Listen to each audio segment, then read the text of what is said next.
Call the public session to order. If we could stand for a pledge of allegiance and a moment of silence, please.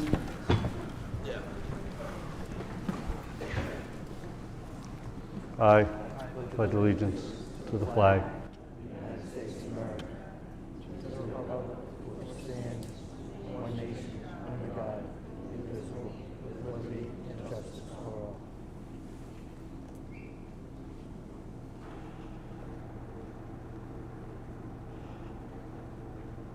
Thank you.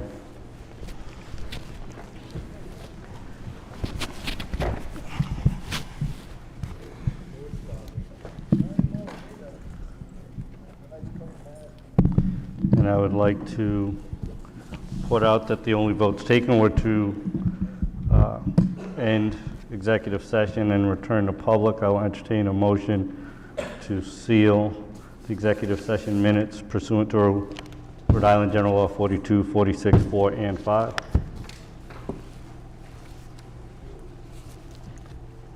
you have a motion? Motion by Ms. Beauchene. Do we have a second? Second. Second by Ms. Azanero. All in favor signify by saying aye. Aye. Aye. Any opposed? Motion carries. Next item, please. Next item is the student liaison, Grant Wozencroft. Good evening, everyone. There are things happening in the East Providence High School community. I will start by congratulating those involved in the Chicago High School Edition play for this spectacular performance a few weeks ago. This was the first show put on since the pandemic, with large turnout for each of the 3 days. It was even quoted by Mr. Courier, our assistant principal, as being one of the best high school plays he has seen in the last couple decades. We are proud of our student participants and appreciative of the members of our community who did not fail to show their support. The junior class of 2023 has been through a lot. As they prepare to take up the mantle as the role models in the school, it is important to note that they are already making huge contributions through the new East Providence High School peer tutoring program. The program is now underway and is off to a successful start thanks to the hard work and effort of Mrs. Coughlin and Mrs. Carlotti. The EPHS administration is working hard to get the school store up and running for the following April vacation. This will be a great addition to our school community. The art department is partnering with the East Providence Historical Society to organize an art reception on May 8th at 65 Hunts Mill Road in Rumford. More information for those interested can be found in the weekly email that Mr. Black sends out. At the high school, we take pride in being involved and giving back to the community. Students from the EPHS Environmental Club are taking a unique approach to these upcoming months. The club plans to hold an Earth Day community cleanup at Crescent Park in the coming days. Additionally, there are community tree planting projects that are beginning to take shape. This will take place in the month of May. The Environmental Club is not the only club that I am featuring in my report this month. The Outdoors Club is working to educate students about fishing and how to obtain proper licensing to fish through the Rhode Island Department of Environmental Management. On April 9th, the club held a fishing event. On Thursday, April 7th, the Art Club and French Club collaborated to organize an event. The Art Club ambassadors helped to create French-themed mugs and clip art for French Club students. While this occurred, students were able to enjoy French-inspired treats such as croissants, eclairs, and cookies. In County sports news, spring sports are officially underway. The Unified basketball team opened up their season at home against Hope High School. There was a large turnout of students, staff, and community members to show their support. The boys volleyball team is currently 2-0 in the regular season. With a strong roster looking to fight their way to the championship, the team takes on Central High School on Wednesday and Westerly on Friday. The girls lacrosse team is starting out their season strong with 2 regular season wins. Also beginning their seasons are the boys baseball team, the girls softball team, the outdoor track and field teams, the boys lacrosse team, and the golf team. Students are looking forward to representing County pride on the playing field. Thank you. That is all I have for tonight. Thank you. Don't move. Uh-oh.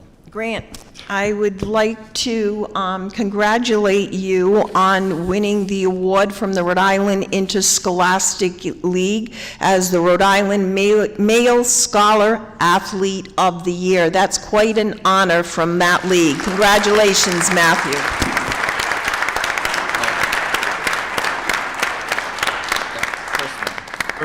First ever for East Providence. First. First male for East Providence. Congratulations. Thank you.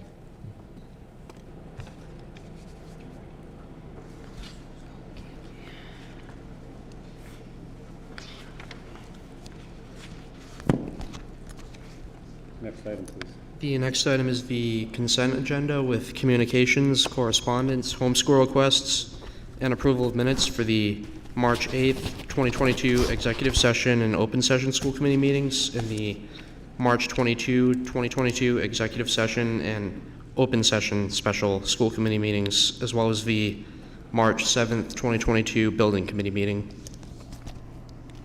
Any questions or comments? Do we have a motion to approve the consent agenda? I'll make the motion to approve. Motion by Mr. Brandel. Do we have a second? Second. Second by Ms. Azanero, I believe. All in favor, signify by saying aye. Aye. Aye. Any opposed? Motion carries. Next item, please. Next item is PTO, PTA, EPLAC reports.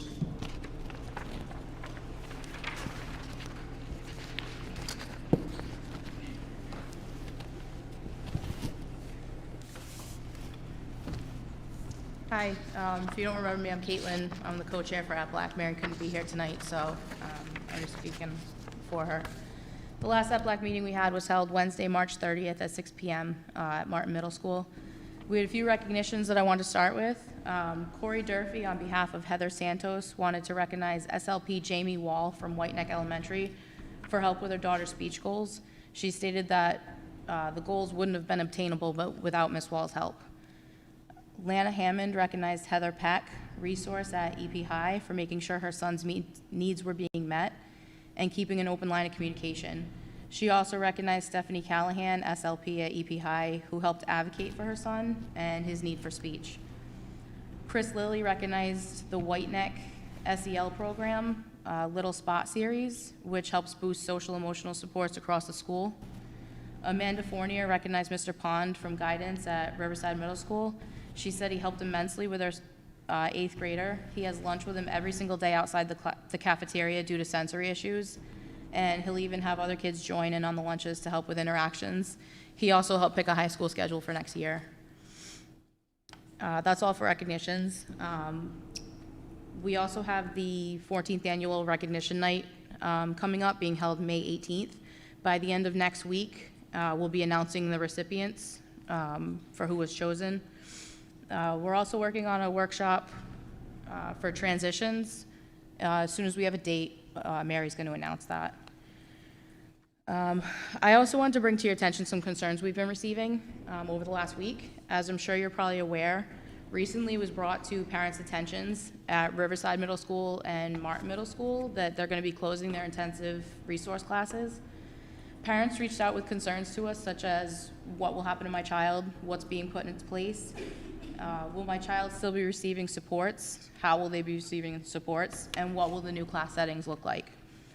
While I understand we might not be able to address these concerns at this very moment, moving forward, if there's going to be changes made in the district that affect children with IEPs, is it possible for someone to attend the EPLAC meetings to discuss the details of these changes before it causes panic?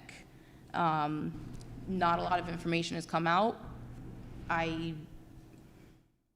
I don't have answers for these parents that have reached out to me because I haven't heard anything about this.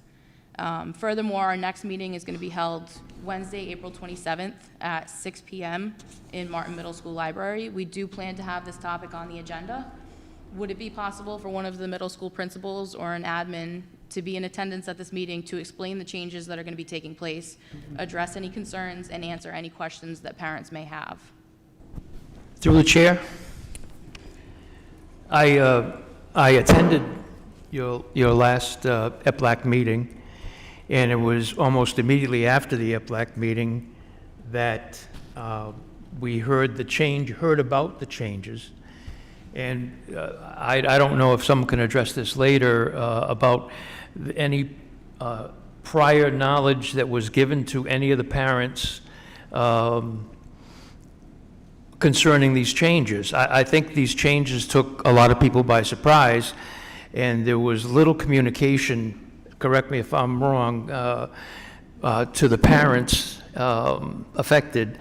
And I don't know if we can improve going forward, because some proper communication can eliminate a lot of problems. It can eliminate a lot of confusion, and I think it was perhaps poorly handled.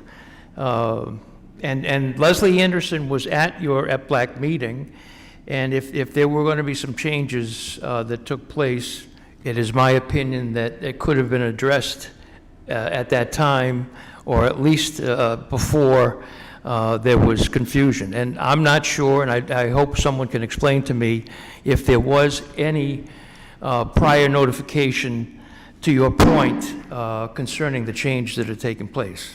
I don't specifically have a child in either of the middle schools. understand.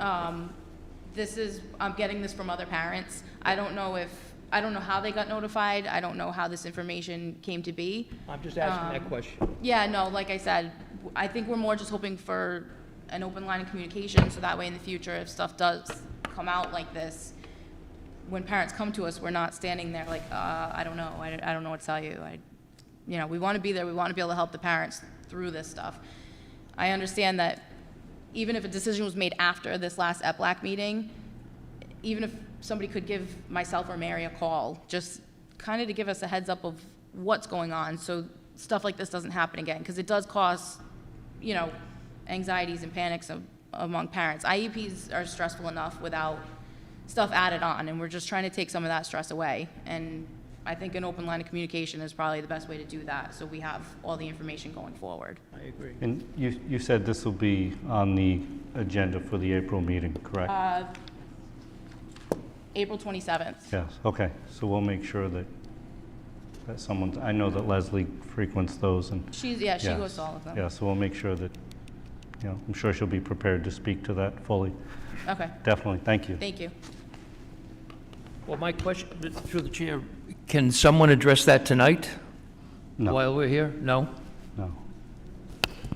And the reason being is it's not on the agenda for discussion, so anyone who may want that information would not be watching the meeting or here in attendance and would miss out on that, so. I would like to hear the answer. And you have access to that, but at a public meeting under OMA, as you full well know, we can't get into a discussion. Any other PTA, PTO? Next item, please. Next item is public comments 1, agenda items.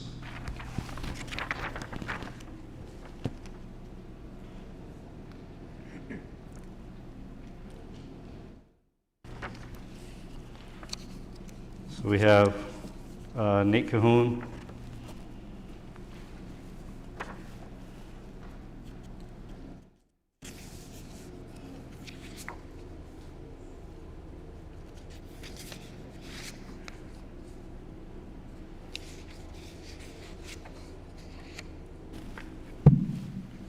Hi, I'll be quick. Thank you. There is an item for your vote tonight. It is a joint resolution being proposed for the school committee, which if approved will find its way to the city council, propose it to the city council on Tuesday night for their consideration and vote.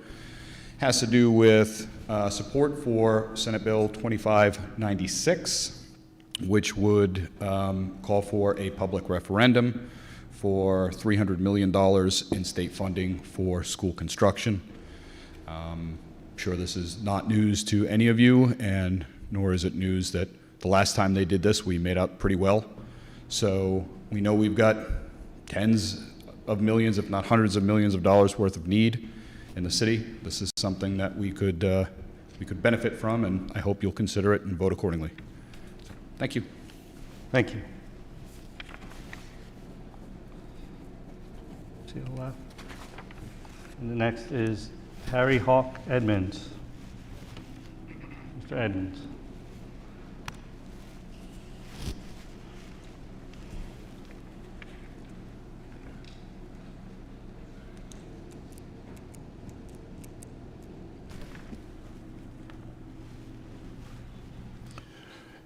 Good evening. I am Harry Hawk Edmonds, and I'm the sachem, or chief, as they call them out west, of the Pokanoket Tribal Nation. What is customary in our culture is that we give a prayer to the Creator. And I'd like to ask Harry to give that. My name is George Thomas. I hail from the Pequot Nation. It is our custom and our tradition, as you represented the flag, we acknowledge that. I'd like to ask Harry to acknowledge the Creator. Well, I'm here to support the holiday, the changing of the Columbus Day to Indigenous Peoples Day.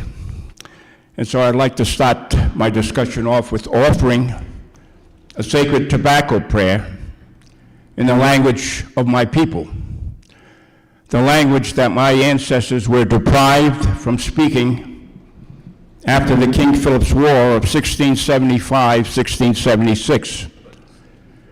My ancestors had to assimilate in order to survive, so we had to adapt the ways of the settlers. So this sacred tobacco prayer, the language was taken from us. So this sacred tobacco prayer is all about honor and respect, which is the native way. The honor and respect is somewhat lost in today's world. Folks, we have to get it back. You can see what's happening here to Mother Earth. I will also offer this sacred tobacco prayer in the English language, so you've understood what I've said. Although my native people spoke in different dialects, we were able to communicate and understand one another. This sacred tobacco prayer is called Nepitan, I pray. And it's a shame that the land we were deprived from speaking this language, because it's such a pretty language. I will begin. Katatuit numagni owitamog. Aki numagni owitamog. Okamus. Nupashad numagni owitamog. Uchichi kiriasan nupaus numagni owitamog. Tubatni anawain. Numagni owitamog ot uk nashikaki. Wapanayu, Sowanayu, Patanayu, Nanamayu, Tabatni Anawayan, Nuwachi, Wami, Nitam Pog, Neg Pamaninacheg, Neg Pamampachig, Papanashi Wog, Metaquach Kwa Machkitosh, Nemosag, Aquitianamuk, we Chininamacheg, Atuk, Mask, Makwashin, Tanupasag, Sassaso, Katatuit, Numagni, Owitamog. Oh. Great Spirit, I offer this tobacco. Mother Earth, I offer this tobacco. Grandmother Moon, I offer this tobacco. Grandfather's son, I offer this tobacco. I thank you. I offer this tobacco to the four directions, to the east, to the south, to the west, to the north. I thank you for all my relations, the winged nation, the creeping, crawling nation, the four-legged nation, the green and growing nation, and all things living in the water. Honoring the clans, the deer, the bear, the wolf, the turtle, the snipe, and the rabbit. Great Spirit, I offer this tobacco. Aho. Tabatni. I'd like to tell you a little bit, you could sit, a little bit about, I don't know how much time I have up here, but I'd like to tell you a little bit about myself. I'm a graduate from the old high school. I graduated in 1956. I was inducted into the East Providence High School Hall of Fame, so my picture is probably hanging up there somewhere in the gymnasium, I would think. My brother Lee, Braveheart, stand up Braveheart. He's a Korean vet, and he graduated also from the school in 1955, the old high school. He was an all-state first-team football and baseball player. I was an all-state first-team basketball and also in football. I was an all-stater. So East Providence has been good to my family. We've been living here for many, many years. I am the indigenous people. They call us Wampanoag, but the true name of my people is Pokanoket. But you couldn't say Pokanoket after the King Philip's War. If you were 14 years or older and you said you were Pokanoket, they would kill you on sight.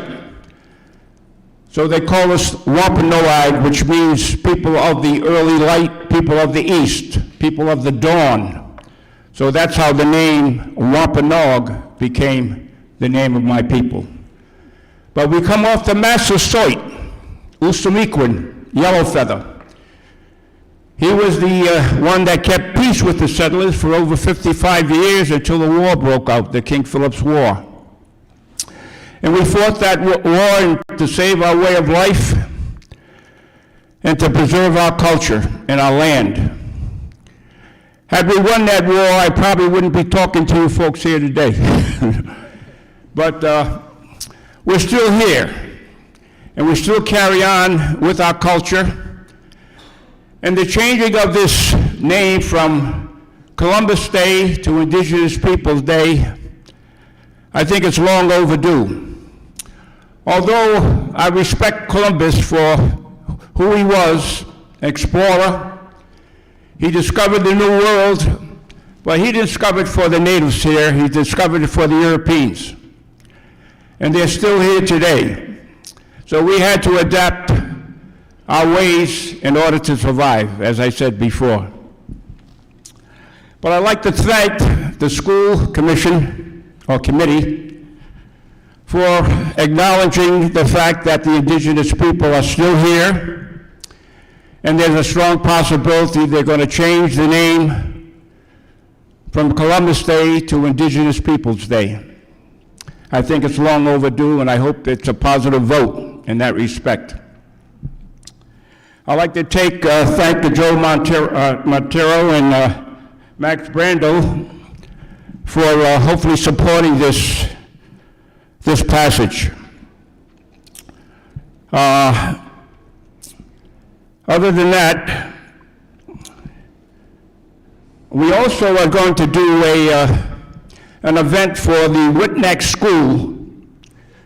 Chris Lilly, who belongs to the East Providence Urban Forest Club, has asked some of my tribal members to participate in a ceremony for replanting some trees to refurbish Mother Earth. And that's going to be on the 23rd of May. I think hopefully our mayor will be there as well. And we're going to be there to replenish the earth because we take so much from her. I think we should start trying to give a little bit back. You can see what's happening to her with the fires and the global warming that we're going through. And the native people are saddened by what's happening to Mother Earth. We called her Turtle Island. Other than that, I hope this passes the changing of the day of Columbus Day to Indigenous Peoples Day, and I hope we get this. My being here is going to help push that along. I thank you, folks, for listening to what I have to say, and hope to see you all again sometime. One thing I'd like to leave you with. My family line comes off a war chief.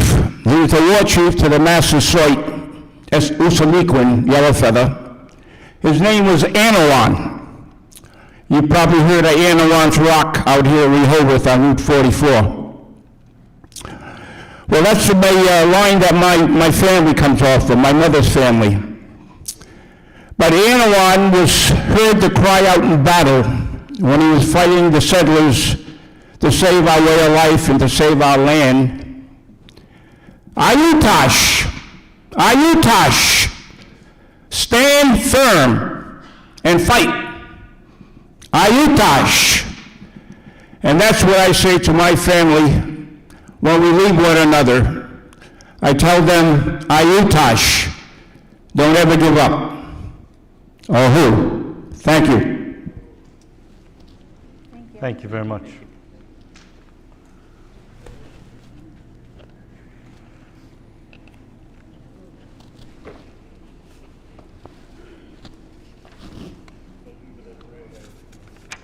That concludes public comment. Thank you, Mr. Edmonds. Next item, please. The next item is the superintendent's report.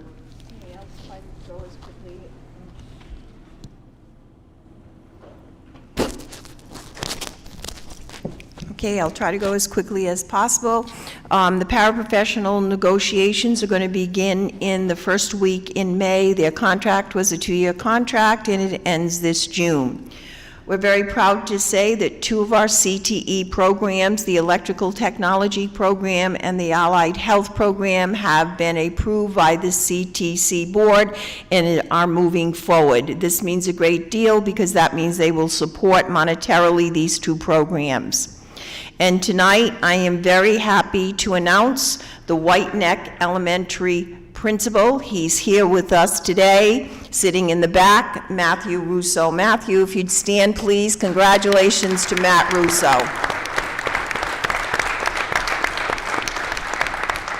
We're very happy to have him as part of our team. I'm asking that we could reschedule the May 10th school committee meeting. I have a conflict, and I believe you do as well, Mr. Montero. So I'm looking for a date either the week after.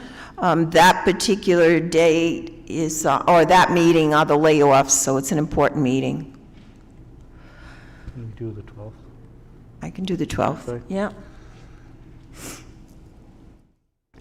May 12th? So does, so you good on? It's a Thursday, right? If Thursday, the 12th works, Yes. No, that's not a good day for me, not a Thursday. so why don't we discuss that? Okay, and after. we'll- Perfect. So we'll reschedule that 10th and Okay. come back with the, we'll post that change.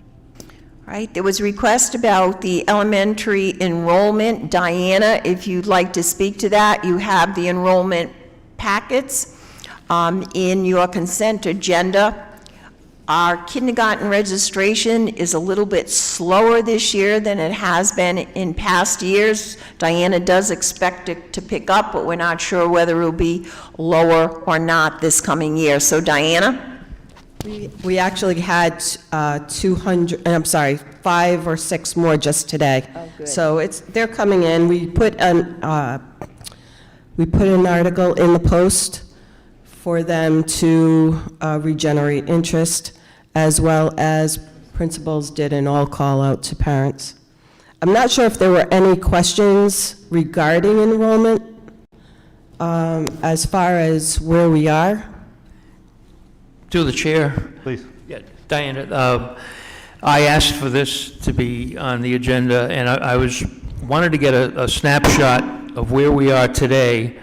For example, Myron J. Francis with 385 enrolled. I believe that's a high number for that school.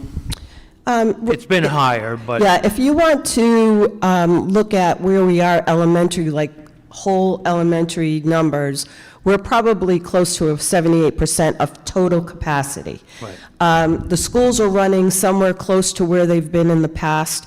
We have, certain grades, maybe lower in some, that are causing, the ebb and flow, but for the most part, we're pretty much on target, with the exception of kindergarten, which brings that number down. When we have additional registrations come in, you'll see that those numbers, that 78% will go up. So there are slots open at every school?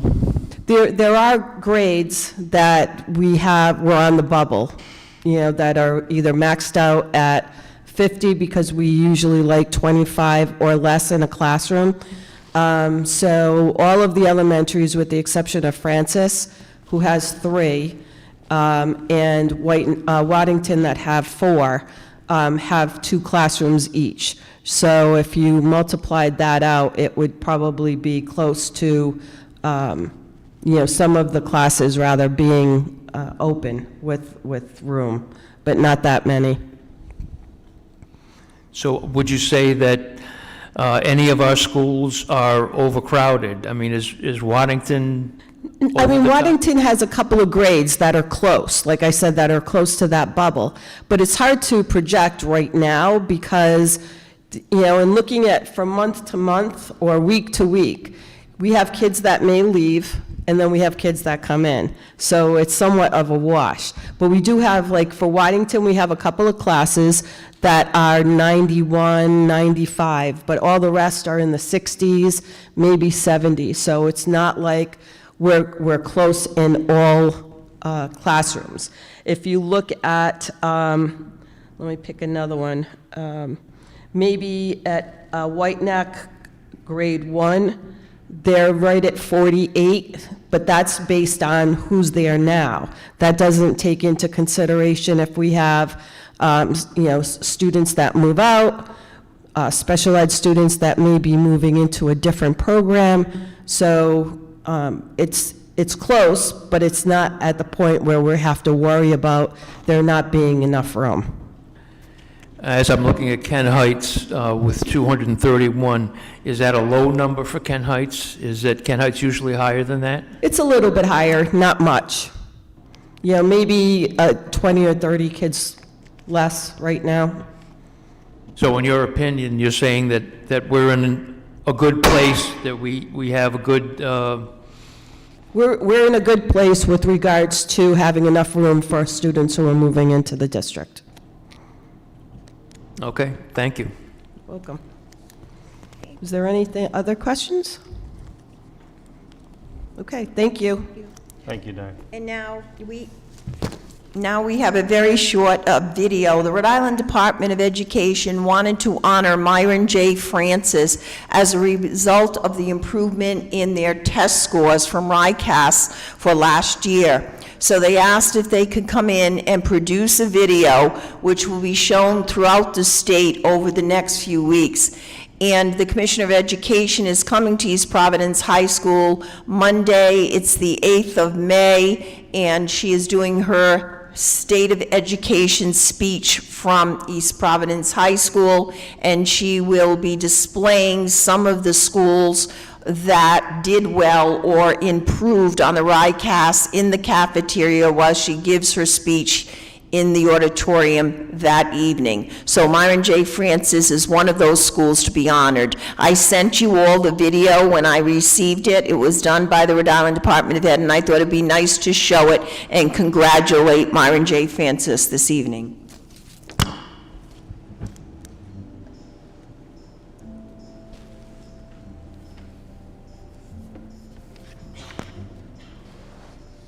Our teachers are learning and growing at us.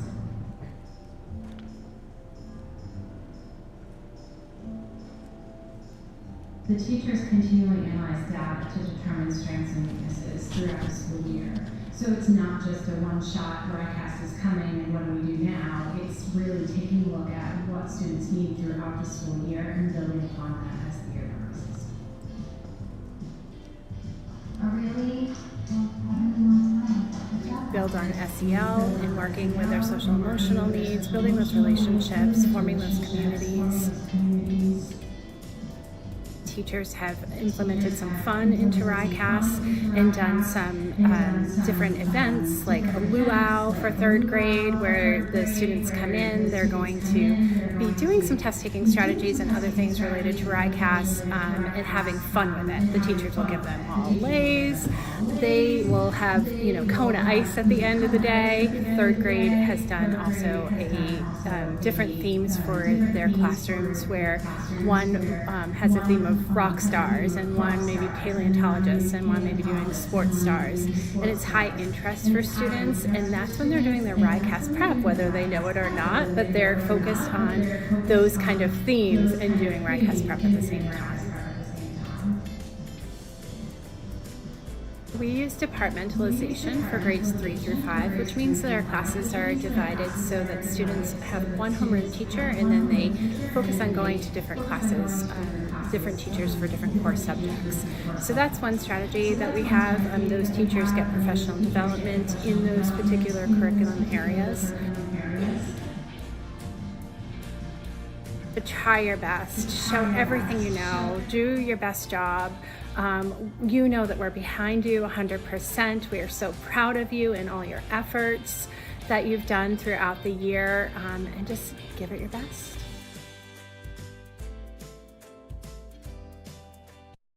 Friday.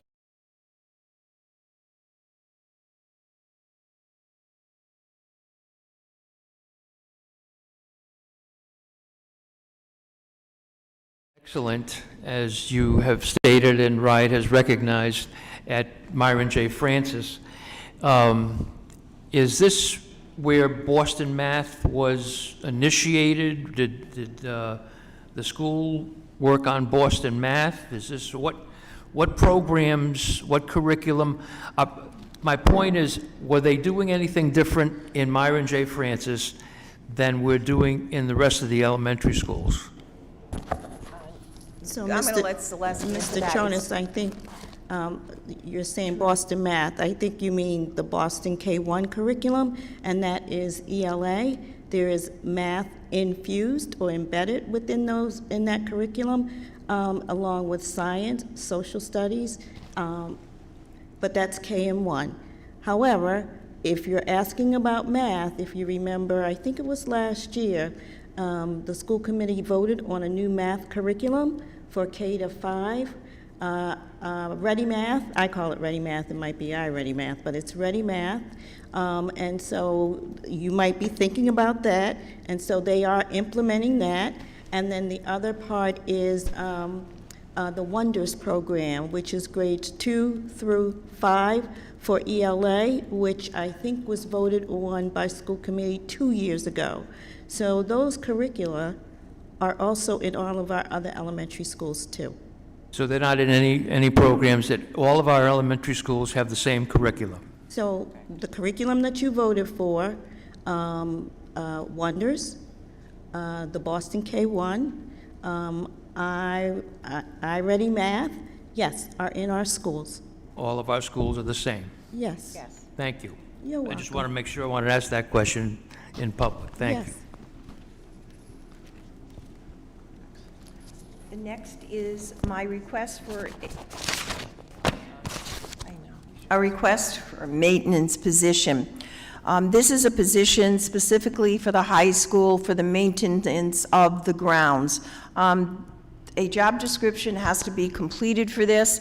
There is training that would be required of this. This person would be devoted to just the upkeep of the grounds surrounding the high school, because we have all of the turf fields plus the landscaping that has gone around the new high school. We have 2 other gentlemen, maintenance people there, and they did go through the training, but they have other responsibilities throughout the district as well. So this person would be primarily there, and during the winter months, unless we were going to plow the fields as Bayside does and allow soccer to be on the fields, then he would go inside and help with the maintenance of the high school. So I would like to develop a job description and come back to you with some type of a job description in the May meeting, but that's what what I'm leaning for, if you would kindly vote to give us another maintenance position. Through the chair, Please. I have a question. Again, it could be for Dr. Bowler or Superintendent Crowley.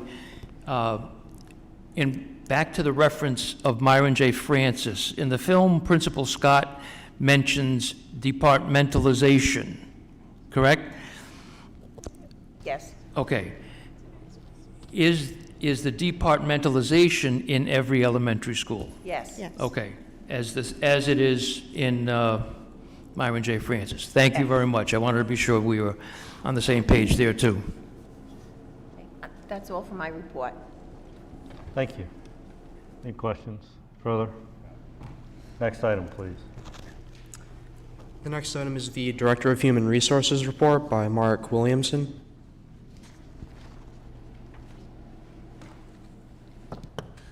Good evening, everyone. Good evening. I'll start with the personnel report. We had 3 resignations: a paraprofessional from Silver Springs, Serena Hernandez; a grade 5 teacher from Hennessy, Jennifer Graham; and our Director of Technology for the district, Benjamin Russell. Under retirements for your consideration, I'll mention them one at a time and ask for your discussion and consideration. Joanne Damiano, a paraprofessional from Waddington, effective March 31st of 2022.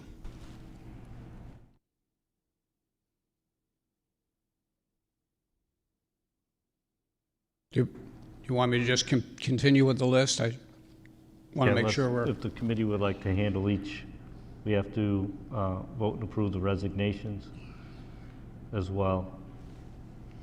So if the committee would like to do one at a time or Sure. or all together. One at a time. If you could just, so list Sure. from the beginning on the resignations and then we'll vote on each, please. Of course, resignation of Serena Hernandez, a paraprofessional from Silver Spring. Do I have a motion? I'll make the motion to approve. Motion approved by Mr. Brandel. Do we have a second? Second. Second by Ms. Azanero. All in favor signify by saying aye. Aye. Aye. Any opposed? Motion carries. Next, please. Next resignation is Jennifer Graham, grade 5 in Hennessy, effective April 8th of 22. Do we have a motion?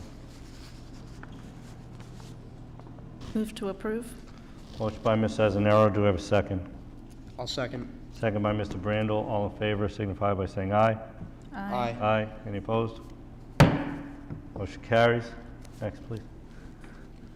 Okay, moving on to the retirements. The first retirement is... You missed the third resignation. Oh, I'm sorry. I know, we kind of want to skip over that one, I but... know, I'm we trying kinda to have speed up the meeting, Mr. Chair. Yeah, I appreciate that. Next, the final resignation, Benjamin Russell, Director of Technology, effective April 22nd, 2022. Do you have a motion, please? I'll make the motion to accept. Motion by Mr. Brandel. Do we have a second? Second. Second by Ms. Azanero. All in favor signify by saying aye. Aye. Aye. Any opposed? I would like to take this opportunity to thank Ben Russell. He had a big part in helping to build this high school with the technology that is in this high school. So I'd like to very much thank him for his services around the district.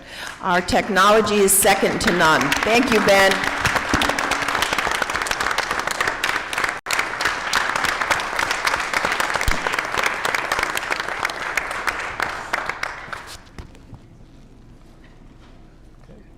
And now, retirements, and we'll do those one at a time, please. Okay, first retirement is Joanne Damiano, a paraprofessional from Waddington. Joanne has retired from the East Providence School District effective March 31st, 2022. She has worked for the district for a total of 21 and a half years. She began working for us in November of 2000. At that time, she was hired as a supervisory assistant for the Myron J. Francis School. In December of 2001, Joanne became a paraprofessional at the Kent Heights Elementary School. Since that time, she has worked in various elementary schools as well as the Riverside Middle School. At the time of her retirement, she was a paraprofessional at Waddington Elementary School. Do we have a motion to accept? Move to approve? Motion by Ms. Azanero. Do we have a second? I'll second. Second by Ms. Bochet. All in favor signify by saying aye. Aye. Aye. Any opposed? Motion carries. Thank you for your service to the district. Next individual is Joyce Caruolo, excuse me. She will be retiring from the East Providence School District at the end of the 21-22 school year. Joyce has worked for the district for a total of 23 and a half years. She was hired on September 8th, 1998 as a school social worker to provide services to 5 elementary schools. In addition to servicing the schools, she was the liaison to Meeting Street School. In 2000, she was assigned to the preschool and continued to cover multiple schools until 2015, when she was assigned to the Myron J. Francis School. This is the position she will be retiring from. Do we have a motion to accept? I'll make the motion to accept. Motion by Mr. Brandel, second. I'll second. Second by Ms. Bochet. All in favor signify by saying aye. Aye. Aye. Any opposed? Motion carries. Thank you for your service. Next individual is Lillian Martin.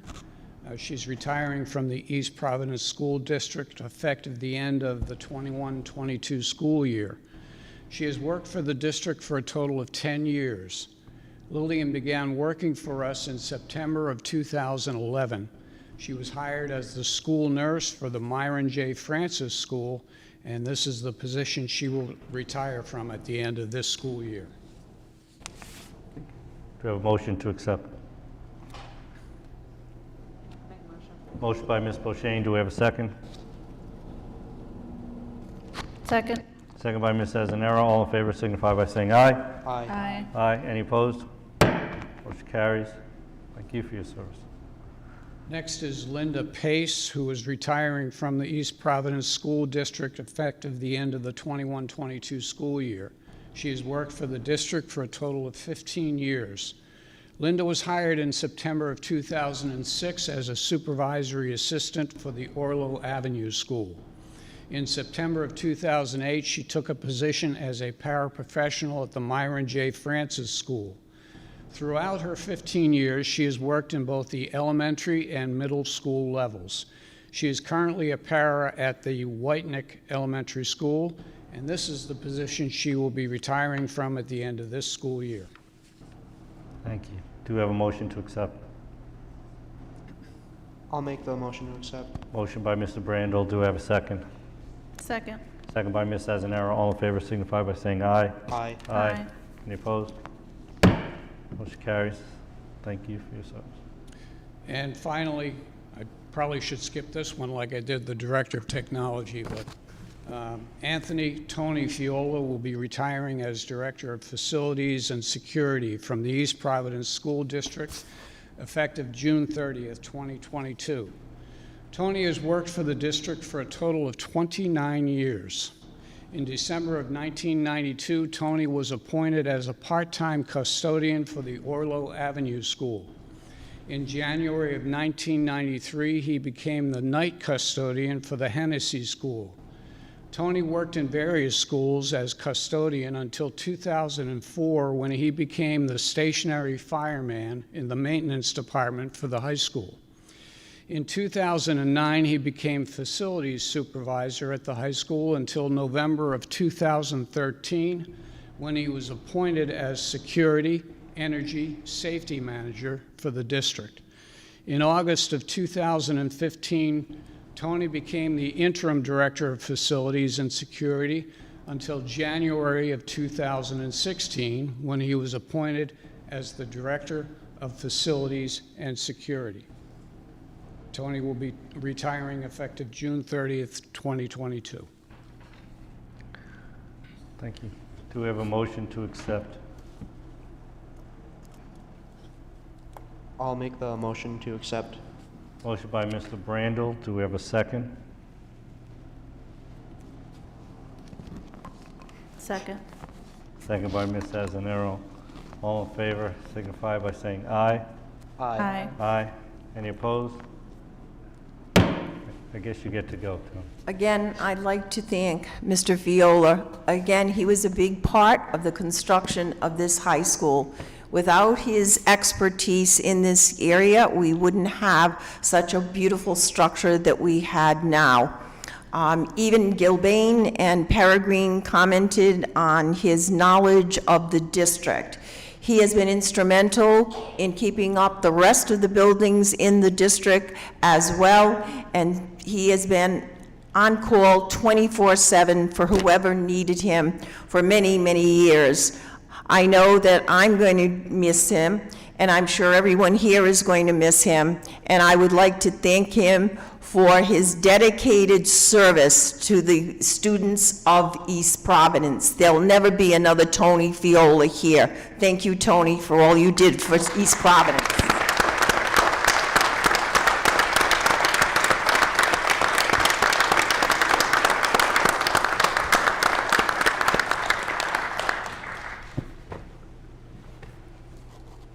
I still have plenty of months to bother you, so.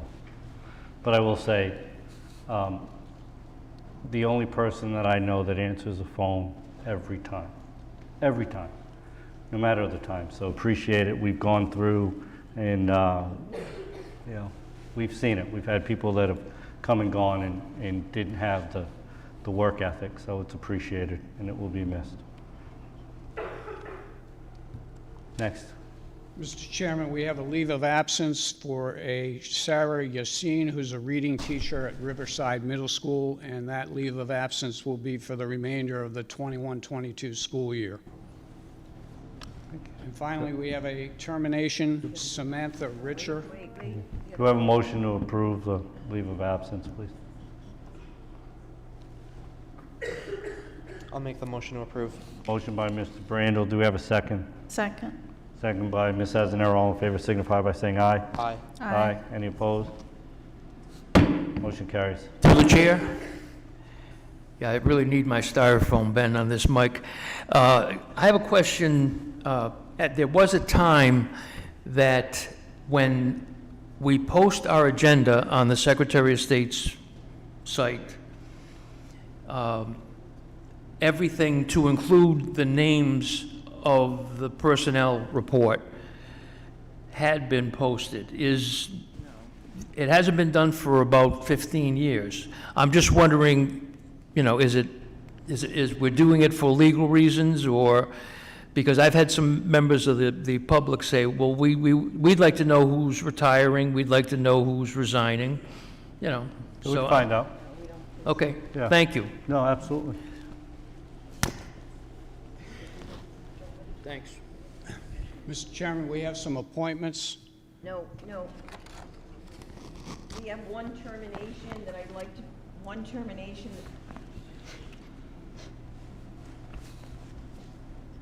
to bring to your attention, a paraprofessional, Hennessy Schools, so I'd like a vote on that, please. I'll make the motion to approve. Motion by Mr. Brandel. Do we have a second? Second. Second by Ms. Azanero. All in favor signify by saying aye. Aye. Aye. Any opposed? Motion carries. There you go. Mr. Next, we Livingston, thank you. have appointments. Lisa Goulden, Administrative Assistant to the Transportation and Maintenance Departments, effective March 28th of '22. And we don't vote on those. Don't vote on them? Okay. And finally, Matthew Oliveira, who is a custodian on nights at the high school, effective March 14th of '22. Excellent. Welcome to the district. Actually, Lisa's a welcome back to the district, and happy to have her back. Mr. Chairman, there was a handout supplied to the committee this evening based on a request for information on the current status of positions and plans for the future in terms of different positions. So I wanted to just briefly go over that with you. You were supplied with the current posting that, it's a screenshot of the current posting that is on the School Spring website that lists a number of positions that we are currently recruiting for. And just some brief comments on each of them. First, the Director of Technology, that's been posted on School Spring as well as Indeed. Applications are currently being reviewed and an interview committee is being formed. Also on the posting is a Director of Facilities that was posted on School Spring as well as Indeed, and applications are also being reviewed for that position, and an interview committee is being formed. We have a school nurse posting that was posted internally and also on School Spring, and applications are now being reviewed. We have a paraprofessional pre-K at Oldham that was posted on School Spring, and we're reviewing applicants. We have a special ed teacher anticipated opening at the high school that was posted internally and on School Spring, and interviews of candidates is tentatively scheduled for May 3rd. We have an assistant girls coach position for soccer that was posted on School Spring, and the athletic director is reviewing applicants for that position.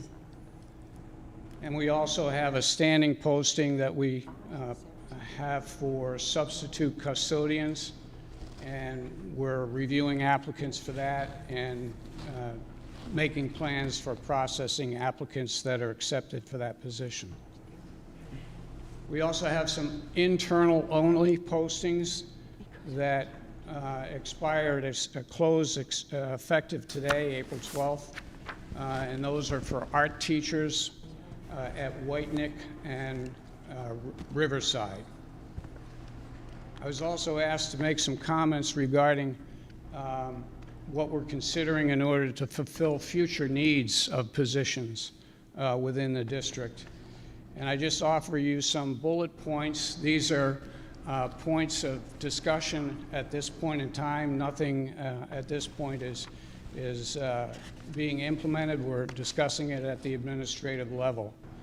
I'm discussing the development of an incentive program that would allow for employees of the district to refer applicants for various positions as they may become available. I'm also looking to work with the principals and various directors to develop school profiles. And this is in order to do some more guided placement, in particular with paraprofessionals. We're also considering doing some targeted marketing by expanding our social media and advertising options. So that's under discussion at this point in time. We have a lot of good relationships with local colleges, and I will be renewing our outreach to those colleges in order to streamline a process and have an opportunity for recruitment of candidates from college. We are also considering developing a sponsorship program. As you probably are aware, paraprofessionals are required to get a certification. It's a one-week course that they take for that certification. There is a cost to that course, so we are considering the possibility of sponsoring candidates in return for their accepting employment at the district once they are certified. And finally, we're directing solicitation to retirees. So as employees retire from the district based on their expertise, we're reaching out with a direct mail letter to them, inviting them to consider substitute positions in the district. and we feel that that interest might be generated and would help us in the future with substitute needs. That concludes my report, Mr. Chairman.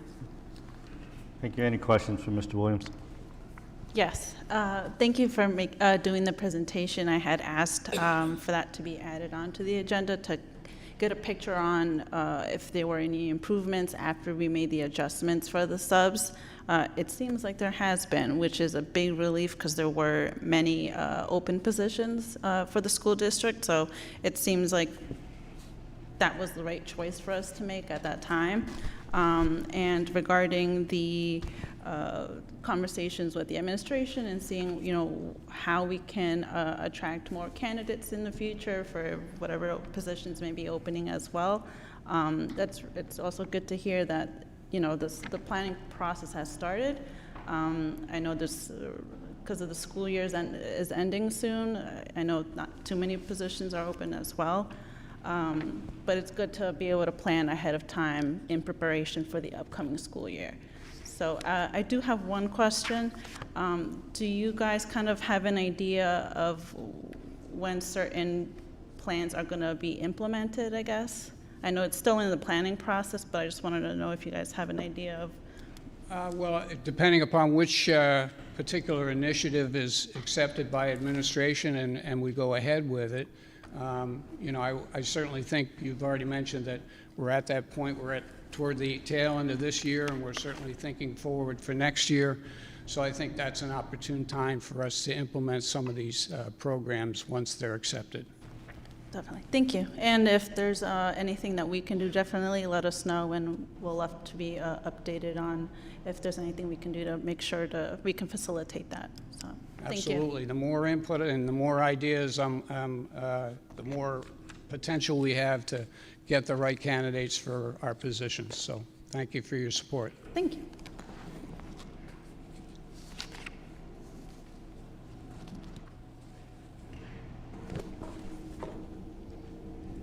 Through the chair. Please. Is that mine?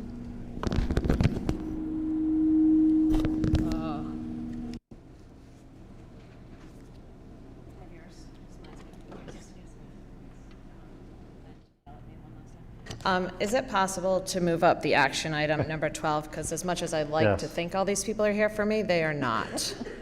So, thank you. Maybe a couple. Do you see what I? Yeah, was just circle. noting. Yeah. So I would entertain a motion to move up items 12, let me back up. Action item, which is 15, and then numbers 12 and 15, because I know that we have folks in the audience that probably would like to get home at a decent time, and we chose to be up here. So I will entertain that motion. I'll make the motion to move the two items. We have a motion by Mr. Brandel. Do we have a second? Second. Second by Ms. Azanero. All in favor signify by saying aye. Aye. Aye. Any opposed? Motion carries. So that leads us to, so action item number 12 is consider and vote to approve the appointment of new superintendent. I make a motion. Want to think on that? So we have a motion by Ms. Beauchene. Second. We have a second by Ms. Azanero. All in favor signify by saying aye. Aye. Aye. Any opposed? Motion carries. Congratulations. To Dr. Sandra Florian.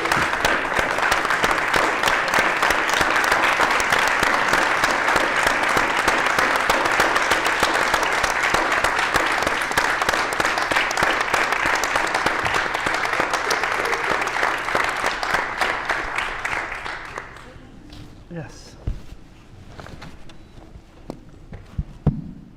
Thank you so much, and thank you to everyone that came out tonight for your support.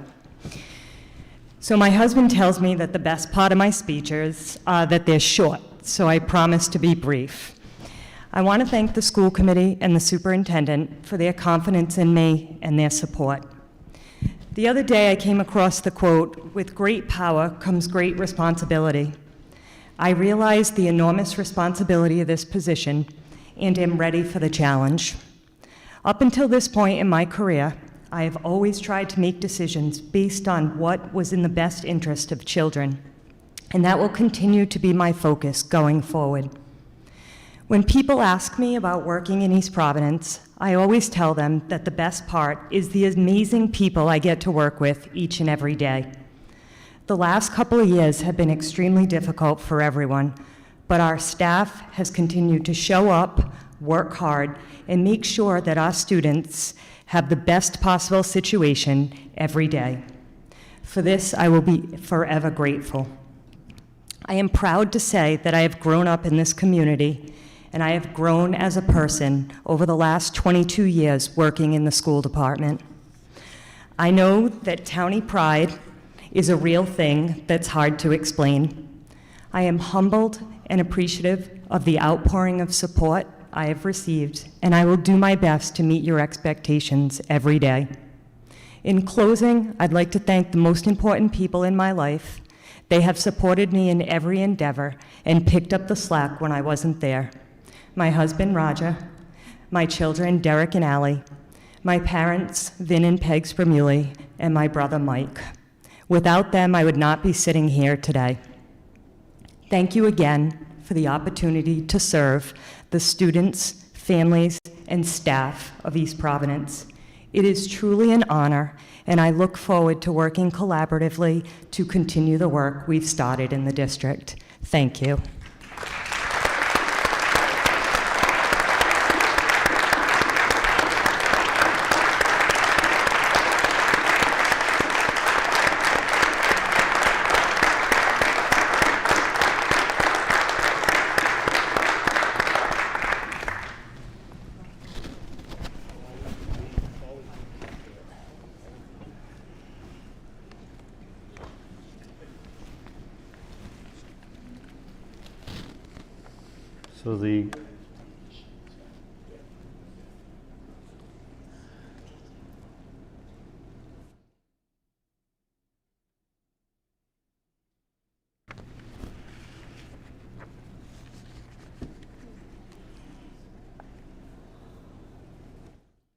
So the next item is action item 15, and we'll handle the discussion and the action on that, and that is consider and vote to approve the renaming of Columbus Day to Indigenous Peoples' Day on the school calendar.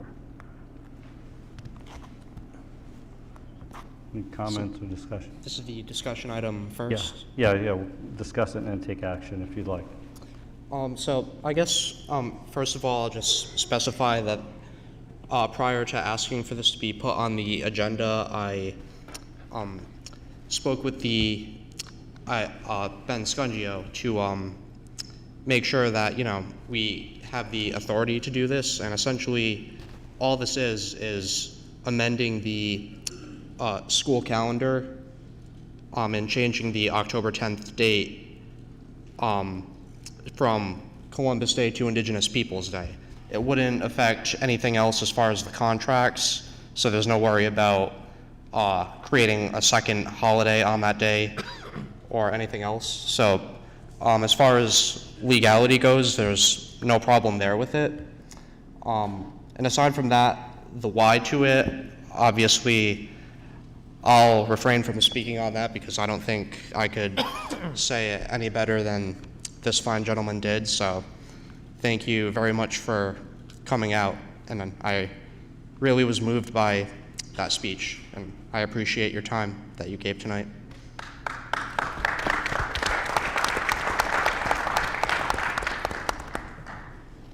Any other comments on?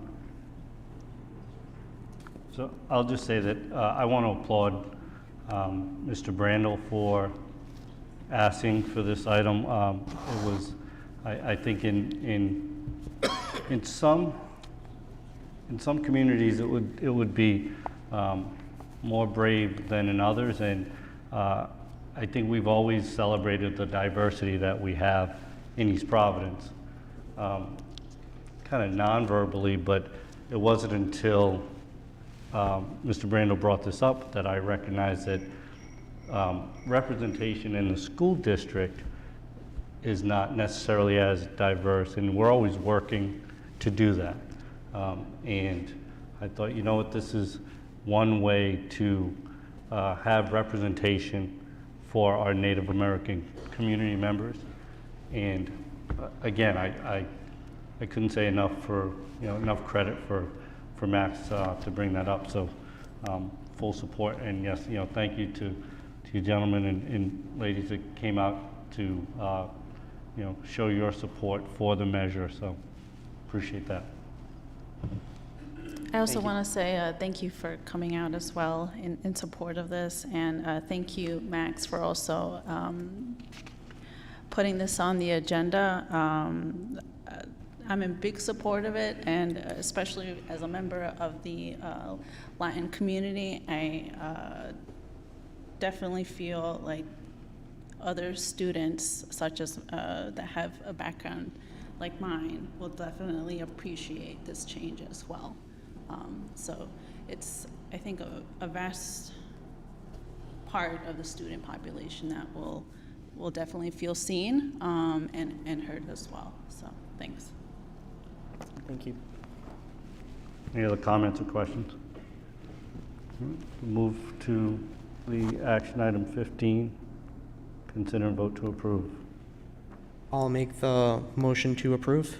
So a motion by Mr. Brandel. Do I have a second? Second by Ms. Beauchene. All in favor signify by saying aye. Aye. Aye. Any opposed? Motion carries.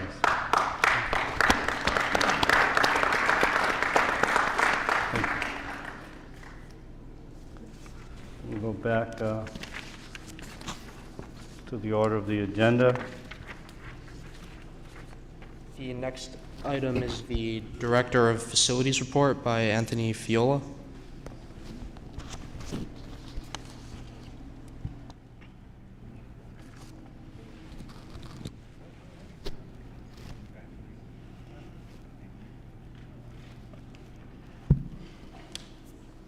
Good evening. As this will be one of my last reports, I have about 45 pages, so everybody get comfortable. And we hope to be out of here before Through the chair, midnight. can we put a time limit?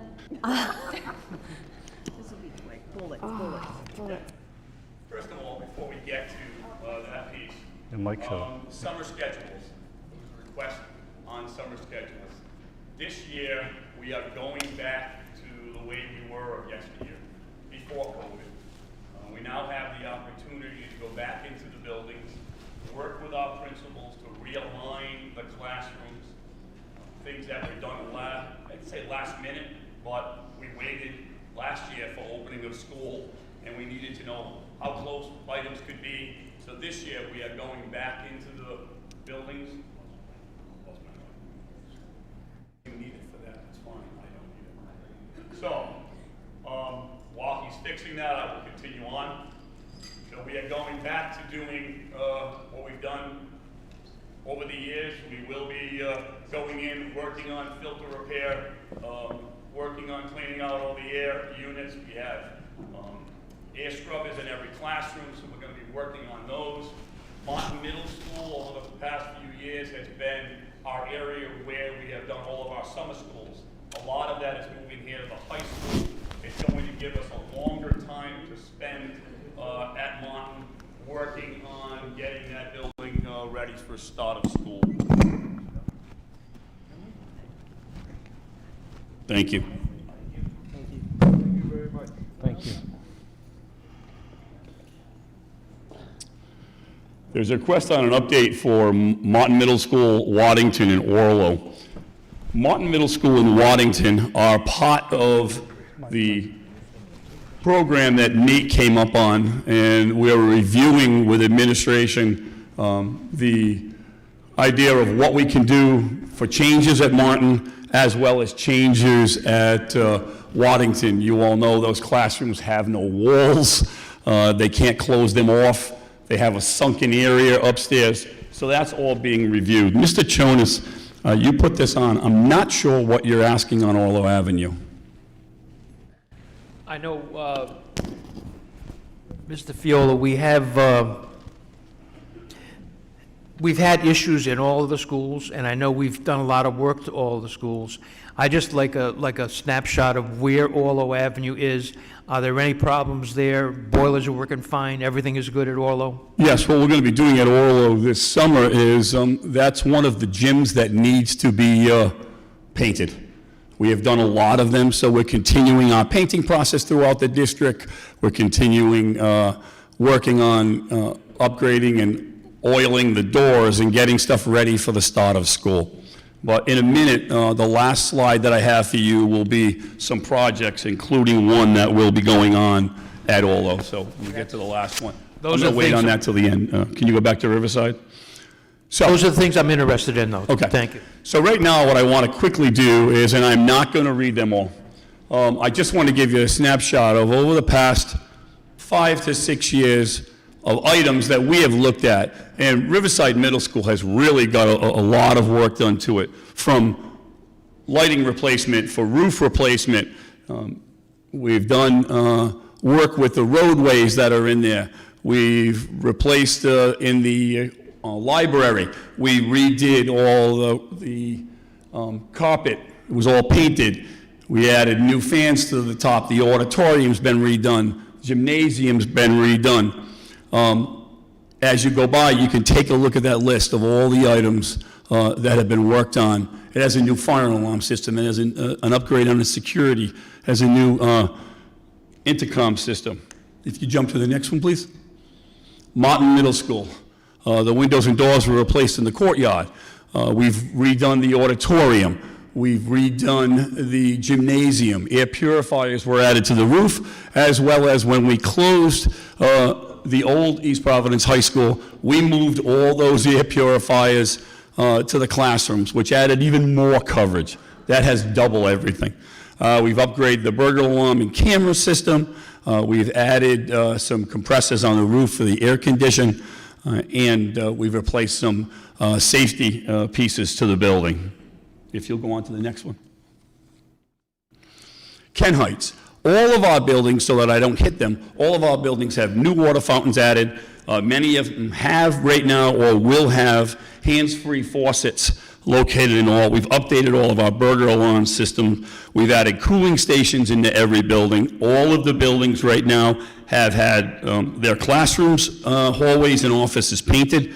Ken Heights, we've added a new boiler, a new gym floor. All the doors have been replaced, as well as a new portion of their roof. And that building has an upgrade in its fire alarm and sprinkler system. Ben? Oldham School. We've done some work in their parking lot and behind their building, which was deteriorating. The same thing. LED lights have been replaced in all of our buildings, and we've seen major savings. We have upgraded the burglar alarm system and the camera system to all of our buildings. All of the buildings have been painted in hallways, and we're going back working on some of those pieces right now. White Neck School. White Neck's had a lot. It's got a new gym floor. It has a new constructed entryway. All the lights have been replaced. It's got a new roof, a new playground. That one already has its bathroom, the new counters and sinks put in with hand-free units and new stalls. Some of those have also occurred in some of the other buildings. We're still working on using a grant that we received from the Department of Ed for $160,000, which is allowing us to replace and use hands-free faucets, and we're replacing the countertops. We've already done many of the schools for the stalls. Next. Waddington School. Waddington School has had all the exterior doors done. We created a new all-purpose room with a gym floor. We replaced the bituminous concrete that is located on the bus lane in the parking lot. We've upgraded the burglar alarm system and the camera system, and we replaced all of the lighting as well as painted.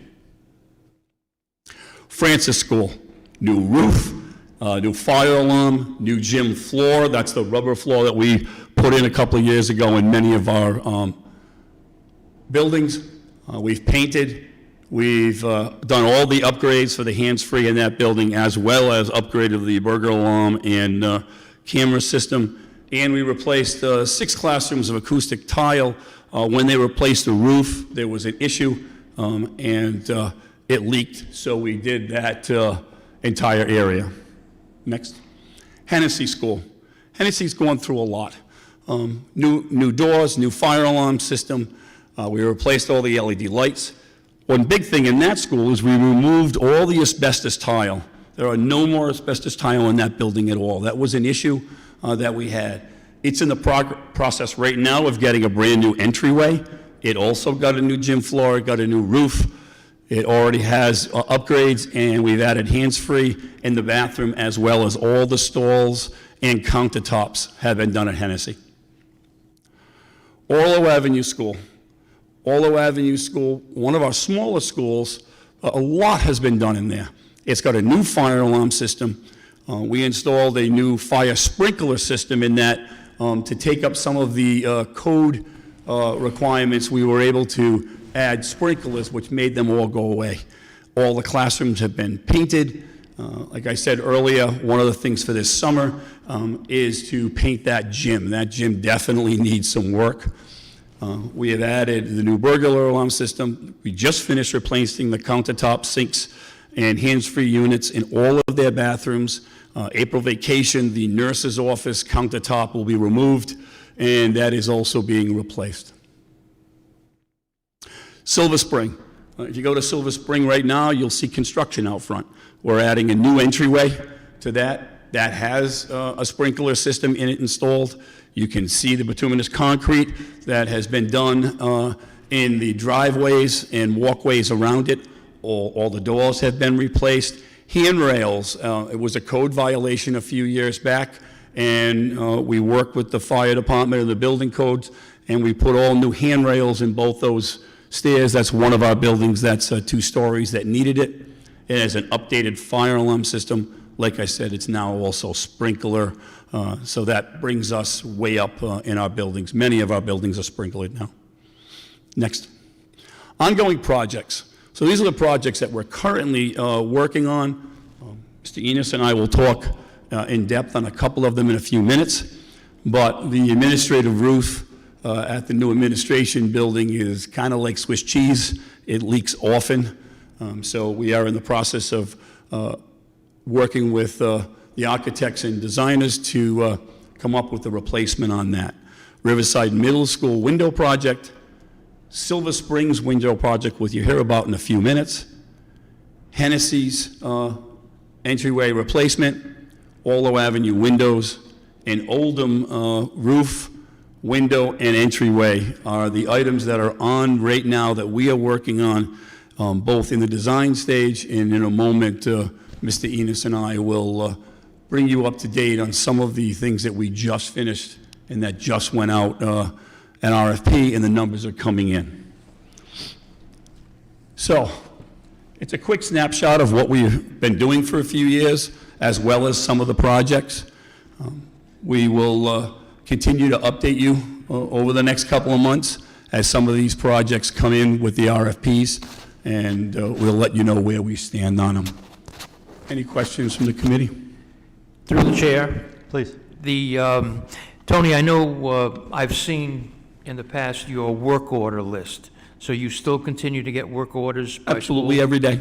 Okay. Yeah. And because this is great work, but as you know, nothing ever ends. The work, Correct. It's never Yeah, work over. orders come in every day. Some of them are done immediately. Some of them are put on a schedule. For example, they may want to paint, there's a request to paint a wall at one of the elementary schools. That's not something that can be done during the day, so it's set up to be done during a vacation period or during the summer. So there are items like that that we're working on. But other than that, it's an immediate send out every day of new work orders that come in. Work orders come in from everything to fix a chain link fence. We're having a problem with a window sticking, a sink is leaking, a toilet's not working right. So those are all out there. The school committee voted to choose AI3 to make an assessment of our schools. Yes. And that assessment going on right now? It is. When do you expect that'll be completed? They're still working on that. I don't have a final date on that, but September? they will definitely be coming to you with their presentation once it's all finished. That's a big endeavor, and that's part of that also 5-year plan. So we don't have any kind of anticipated date to, I do not, sir. okay, I hope it doesn't go on too long, but thank you. Any other questions for Mr. Fiola? Thank you, Tony. And Tony, just kind of give me a nod, but I know that there was mention at a recent council meeting about the district needing, $300 million in repairs. We just saw a large portion of that. That came off the Jacobs report that included much of those needs, and actually much of that wasn't even listed. That's in the correct. Jacobs report. So That's why we listed it that way. Yeah. And also, if you look at the Jacobs report, there are many items on that were added in, like playgrounds at the CTC, adding a track at Martin Middle School, Right. additional ball fields. There are no space for any of that, but they were listed on the Jacob report at $500,000 and $700,000 to put a track in at Martin. It would have to be an elevated roof track because there is just no space. Yeah. So as you look at some of those things on the Jacobs report, and you looked at ours, but Ben Russell, there were many pages of technology that Ben has already corrected and added to and made advances to that were on that Jacobs report. thank you. Next item, please. The next item is the Director of Finance report by Craig Enos.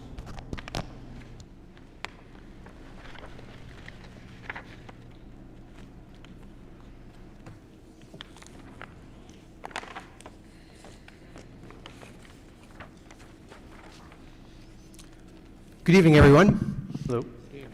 So with regards to last fiscal year 21, our projected year end as of today for fiscal year 21 is $1,946,915 to the good. We're still in very good shape for that year end. There may be some invoices that do come in, but I think for the most part, most of the invoices for fiscal year 21 have been paid, purchase orders have been closed out. So hopefully this will be pretty close to the end of fiscal year 21. With regards to the current fiscal year that we are in, we remain on target, we're in good shape. There are no real significant items of note for me to point out to you on the finance report for this evening, but are there any questions that I can answer with regards to the finance report before I move on to the audit? Any questions for Mr. Enos? Thank you. All right, moving on to the fiscal year 20 audit. In your possession is the fiscal year 20 audit that was completed by Clifton Larson, formerly Bloom Shapiro, the auditing firm that worked with us. As you are aware from the previous years, we normally receive 2 reports, the audit and then what is known, because we have federal expenditures over $1 million, we have to have what is called a single audit. Before you this evening is just the audit report. The single audit report is not complete yet by the auditing firm, and as soon as that is complete, I will bring that to you for your review. There are some numbers that I know you are very interested in every year. So first, on page 15 of the audit report, second column, the school unrestricted fund. Fund balance at the end of the fiscal year is $2,746,221. As compared to fiscal year 19, when the fund balance at the end of that audit was $2,126,695. So a nice $600,000 increase over the previous year. As you know, that balance of those funds are what we use for our capital improvement projects. for which we are reimbursed through housing aid every year when I submit those forms in June, and we get those funds returned to us every October and April. Secondly, due to, due from. As of 10/31/20, the due to, due from the city is $3,575,370.19. We did receive our second year payment in July of 21 of $1,628,386.25. So that $6 million balance that we had in the beginning is now cut in half. In July of 22, I already have it as a tickler in my calendar on July 1 to send the email to the city to request the third payment. And lastly, for the audit, on page 70, other post-employment benefits, OPEB. These are funds that we are required to set aside to offset health insurance costs for retirees in the future. Our OPEB account, just like the city, is managed through the Rhode Island Interlocal Risk Management Trust. We continue to make steady progress at the account, being funded at 42.5%, which is really good. That's all I have for the audit. I think those were the important numbers that I know that you all pretty much want to be aware of every year. And I did want to, I'm sorry, any questions on the audit report? Nope. Just wanted to keep you up to date for school lunch for next year. I know we had talked about that previously. As of now, we've been told to expect to return to regular paid breakfast and paid school lunch back in September. Could that change? Maybe, we don't know. But as of now, the Department of Ed has informed us to expect to return to normal and to go back to the lunch application process that we have done in the past. So we're going to be sending out an email to parents asking them to fill out the application. What happens is for the first 30 days of the school year, starting in September, the qualification from the previous school year carries forward. So it's very important that if there are parents who haven't applied for school lunch that maybe could qualify for free, we want them to apply so that we can get them qualified for at least for the first month of school in September. We're going to be asking them again when school starts up to file another application for next school year. But I will definitely keep you up to date with regards to any updates or changes with regards to school breakfast and school lunch. Okay. Want to move on to the Orlo Avenue and Silver Spring window projects. On March 14th, 2022, we published 2 RFPs, Orlo Avenue and Silver Spring window replacement projects. These window replacement projects are being funded through our ESSER 2 funds, which have already been approved by the Department of Education. We put these plans in there, and it was approved by RIDE. The submissions were received on Friday, April 8th, 2022, with vendors given the opportunity to bid on either one school or being able to bid on both schools. We received 4 bid responses, with each respondent bidding on both schools. The highest bid tabulation, 98 out of 100, was Mill City Construction of Lincoln, Rhode Island. Our budget that was submitted to the Rhode Island Department of Education for the 2 window projects was $2.3 million. Mill City Construction was low bid at $1,444,378. with 4 bid alternates of $361,400 for a total proposal of $1,805,778, almost $500,000 under the projected budget.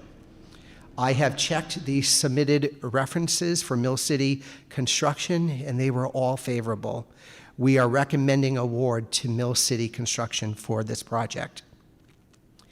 Since the delivery of the windows is anticipated to take at least 6 months from the time of the award, we will be using some of the budget balance to pay for storage of the window facility at a place that is yet to be determined here in East Providence.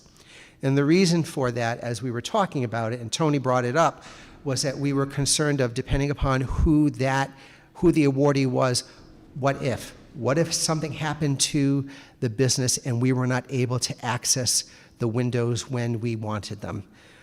Also, if there is the ability to do some of the project during the school vacations starting in February and April, we wanted to have the windows close at hand so that we could do that. In addition, the budget balance also gives us some cushion for any unknown asbestos abatement that we are not aware of at this time. The project is scheduled to commence the day after school ends, June 16th, 2023, and they will both schools will be completed by September 30th, 2023. Any questions? Did I cover everything, Tony? I think I got it all.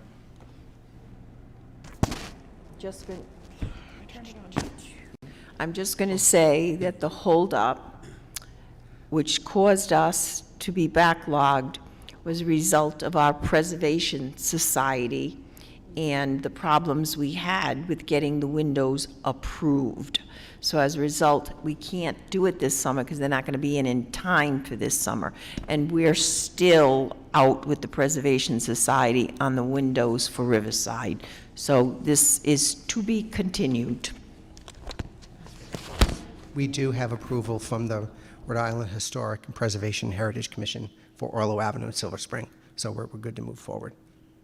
So question I have, and I may lose microphone, but so the contract is for product and installation. So the concern / question that I have is taking possession of the product and storing the product. Yes, so and what? The risk that So what we entails. put in the proposal was that the company who won the bid is responsible for ordering, size-wise, inventorying of all of the windows. The only thing that we're doing is having custody of those windows. God forbid that the company either, you have an owner who passes away, or there's a legal challenge and they file bankruptcy. We don't want those windows in their custody. So they will be doing all the measuring, they will be doing all the sizing, we will work together with them. We're just going to hold them in our possession. So if something happens to that company, those windows don't become part of a legal challenge for them. So we want to get them in and get them in stock. So we're looking for a storage facility that they will manage, but they will have already inventoried, and they are responsible for the sizing and shipments of the windows. Will we have something from them that still states that they're responsible? I guess my concern is I don't want them upon installation. There's got to be some inspection on the handoff, both when we get it with them saying, yes, and I'd like to have that documented, and then at the point when they take it from storage. So if it gets dinged, from the back of the truck into the frame of the building, that it's documented that you know what I mean? Yes, we could sit down with Ben just to finalize the language. We were just concerned with the 25-plus weeks of ordering. I completely understand. And, they show up to somebody's warehouse and they throw them in the back. Yeah. And then we're Yeah, stuck I with it completely afterwards. understand, but yeah, if we could get something drafted up that protects us and, and gives us some leverage. We'll have our legal team review it before the contract is signed.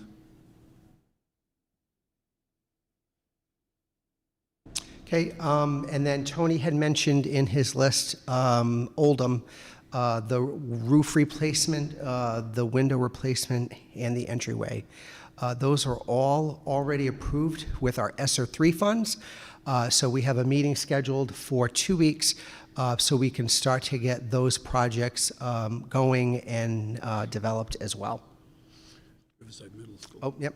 And then in terms of Riverside, as the superintendent had said, so we did encounter some difficulty with a state agency. We've resolved those issues, we believe, for all of the schools, and our intent is that we are going to proceed forward as we had planned with the Riverside pieces. And also put those into storage. Yep. So they're ready to start at the same time. But that RFP has not gone out yet.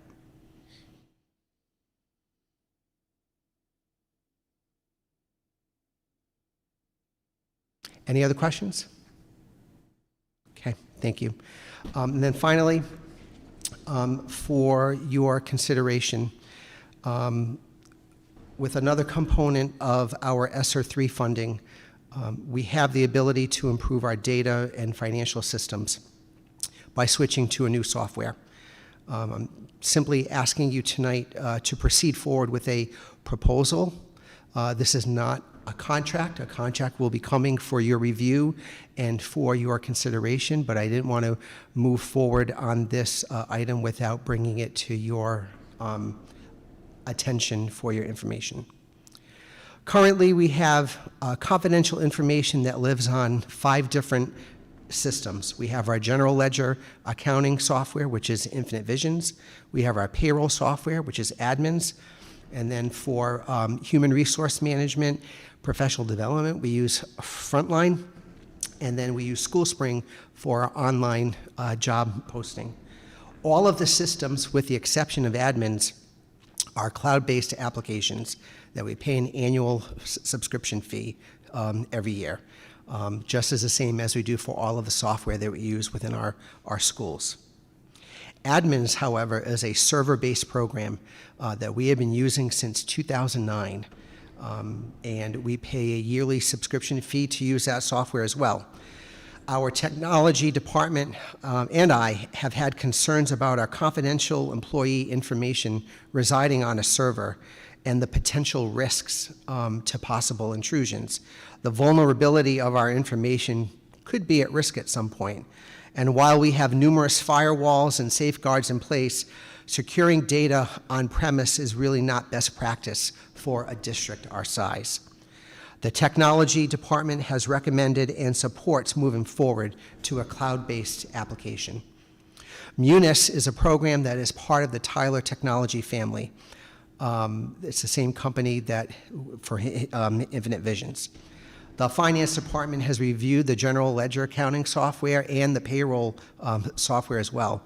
This software has the ability to manage multiple fiscal years, which is very important for our state and federal reporting. And the payroll module has components that allows employees to change their tax deductions, access pay stubs and previous W-2s right on their login screen. There are many other school departments and municipalities within the state that are currently using Munis, and the city of Newport and Newport Public Schools are going to be coming on with their software within the coming year. The Human Resources Department and the current Assistant Superintendent have had the opportunity to review the Human Resource Management module and as well as the professional development portals. While no decision has been made at this time regarding those modules, those are something that can be added on really at any point in the future. I have attached the proposal from Munis for your review. This is simply all it is. It is not a formal contract. As I said, that will be coming to you for your review and approval at the May school committee meeting. The pricing for this comes from the National Joint Purchasing Alliance, Sourcewell, which is an approved purchasing cooperative for us through the state of Rhode Island. So at this point, I'm simply asking for permission to move ahead with the general ledger and the payroll modules for Munis.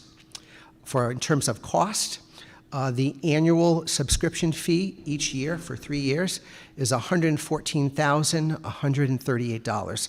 This is less than what we are currently paying for the 2 systems that we're using. The projected professional services for the conversion for the professional development pieces is $271,490.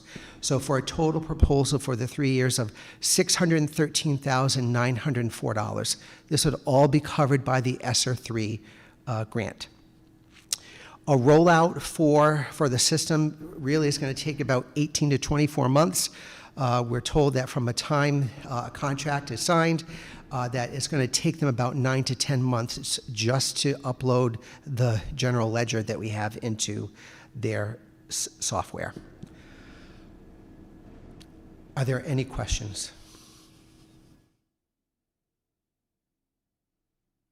So, first, does any member of the committee have questions before I ask mine?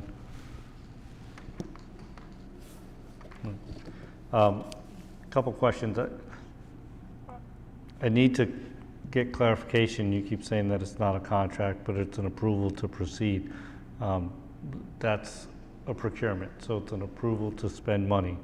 Whether we're saying, you know, so we don't have that. So I'm not understanding that. The difference between the two. So this proposal is basically, by signing it, it's just saying to Munis, we have the funds. There's going to be coming a 40-page contract, which is going to specifically outline all of the services, the specific costs, which will require your review and your approval, so that we can formally proceed forward. They won't do it. They are not going to proceed forward on anything unless they have a contract that has been authorized by the school committee.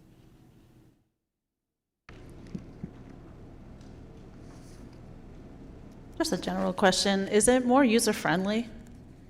Yes. Yep.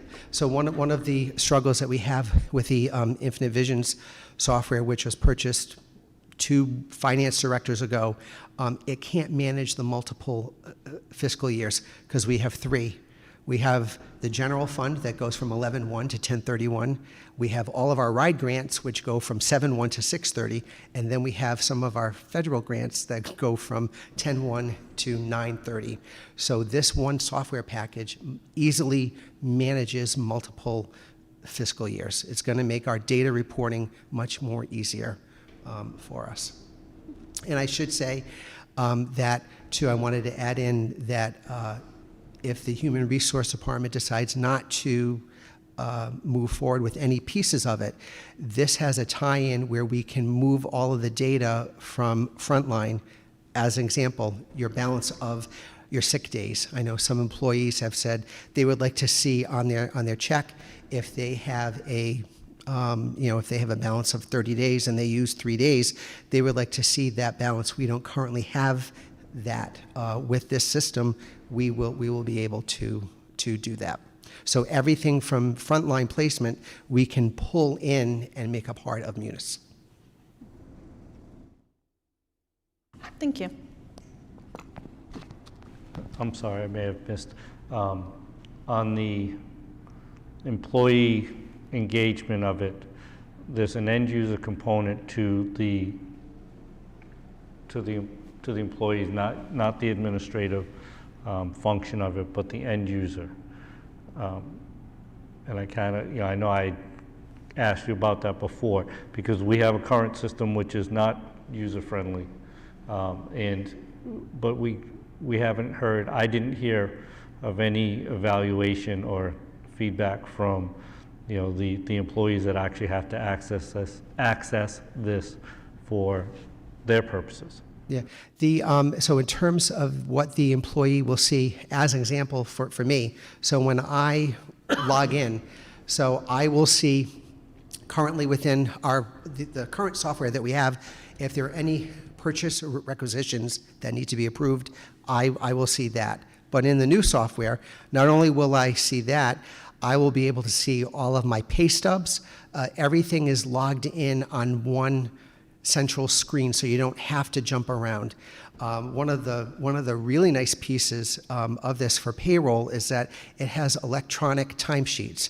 So we struggle sometimes for any additional hours that are done after school programs, before school programs.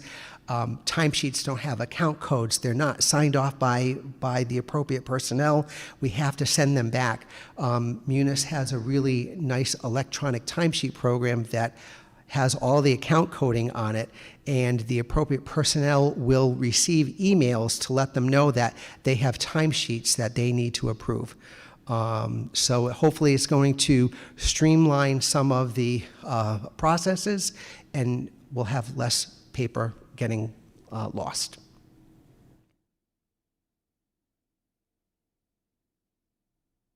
And going back to the first piece, so you're saying that a vote tonight allows you to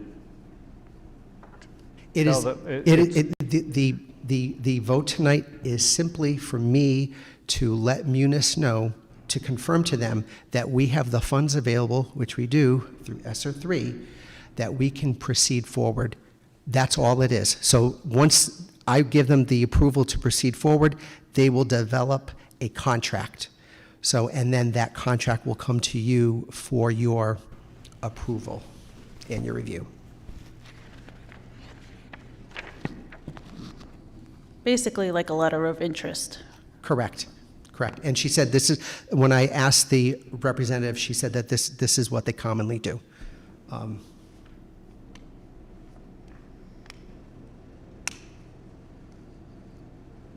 So that's not what the action item says, though.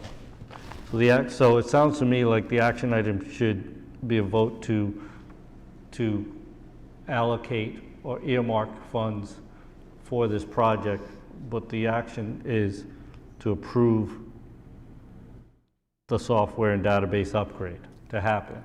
So you are correct. So because you don't have a contract. So, no, so I'm asking you for permission to proceed forward. And then you would have the vote next month to approve the contract and to approve the financial software purchase. And forgive me for being a little anal with my words, but again, proceeding forward is a very vague term. Allocating funds. Yep. Correct. So that you can tell them that they're secured is different than actually procuring the system. Yep. And if we see the contract, when we see the contract, if we decide this doesn't work for us, then not a penny is spent. Correct. So the contract will be giving you permission to release the funds. Correct. Is that? Correct. Okay. So then, when we get to that action item, I would like some change in the phrasing of that. Not to be an approval for the upgrade, but an approval for an allocation or to earmark funds. To Agree. continue. Agree wholeheartedly with that. Any other questions? Thank you. Thank you very much.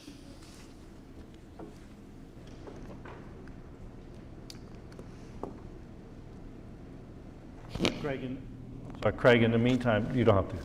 If you can have some of that feedback from our what I call our front line, on, if they can get access to, the visibility from their side, that would be helpful.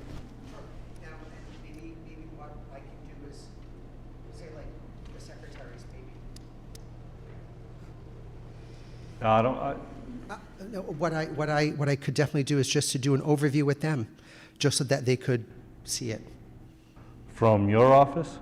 We can do it via a Zoom, so we can do a very brief overview of it. I'm saying there's a user interface for like our teachers, paras, whatever, right? So that's the side of it, not someone who, no offense, but not someone that's working in central admin. That, Sure. I want someone who feels free to speak, if you will. Yeah. And I don't Yeah, know I if can- Zoom's the way to do that, but we'll talk about it. Okay. Absolutely. Next item, please, sorry. Next item is the Policy Committee report by Jessica Beauchesne. So in our discussion items, well, our approval items, action items, the residency affidavit, we had decided that we are going to go to a vote to be put into the policy. So that is what is in front of you. We've talked about this at length at numerous meetings, but that is it. At the next meeting, we'll be doing, I'm going to be meeting hopefully with the high school students in the next couple of weeks to do the dress code policy, which needs major revisions, but I'd like to bring the students involved in it before we go ahead and bring it to the committee. That is it. Oh, yes. Yes, in case she needs it.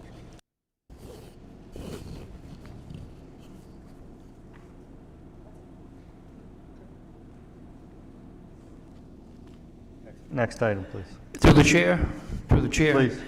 On policies, excuse me, I have been contacted by some parents throughout the city saying that they have not been allowed entry to the school. And my point to this is, perhaps it's respecting the COVID and the pod, but is there a policy, Ms. Beauchesne or Superintendent Crowley, is there something that keeps the parents out of the school? Because I have been contacted by several parents who said that they were not allowed admission into the school. No.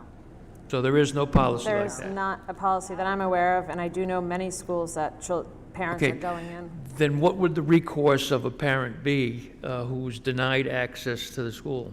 Contact the I superintendent. mean, they won't let them in the front door. That one's Okay. go in my office. Do you know what school it is? You can tell me after the meeting. Well, it's been a couple of schools, but I will tell, one of them is from my end of town, but, you know, there is a, They're open to the parents as normal right now, Mr. Jonas. okay. Okay. All right, I will pass that on to the parents who have contacted me. Mr. Jonas? The only change was during COVID, right? Like during the restrictions, there was, you know, but Well, that's the I've- only thing that I'm aware of. Okay, I have found that there may be a different interpretation by each principal, okay?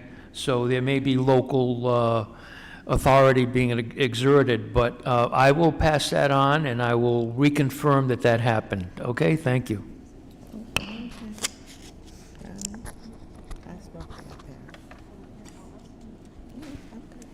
Next item is the Building Committee report by Joel Montero. And again, I'm watching the red dot on my microphone. So I'm going to breeze through this. Ben, if you can just post that report on the website as well. But a couple highlights to go through are, you're going to see work out front. It's obvious is progressing. The clock tower is progressing. The baseball field progressing.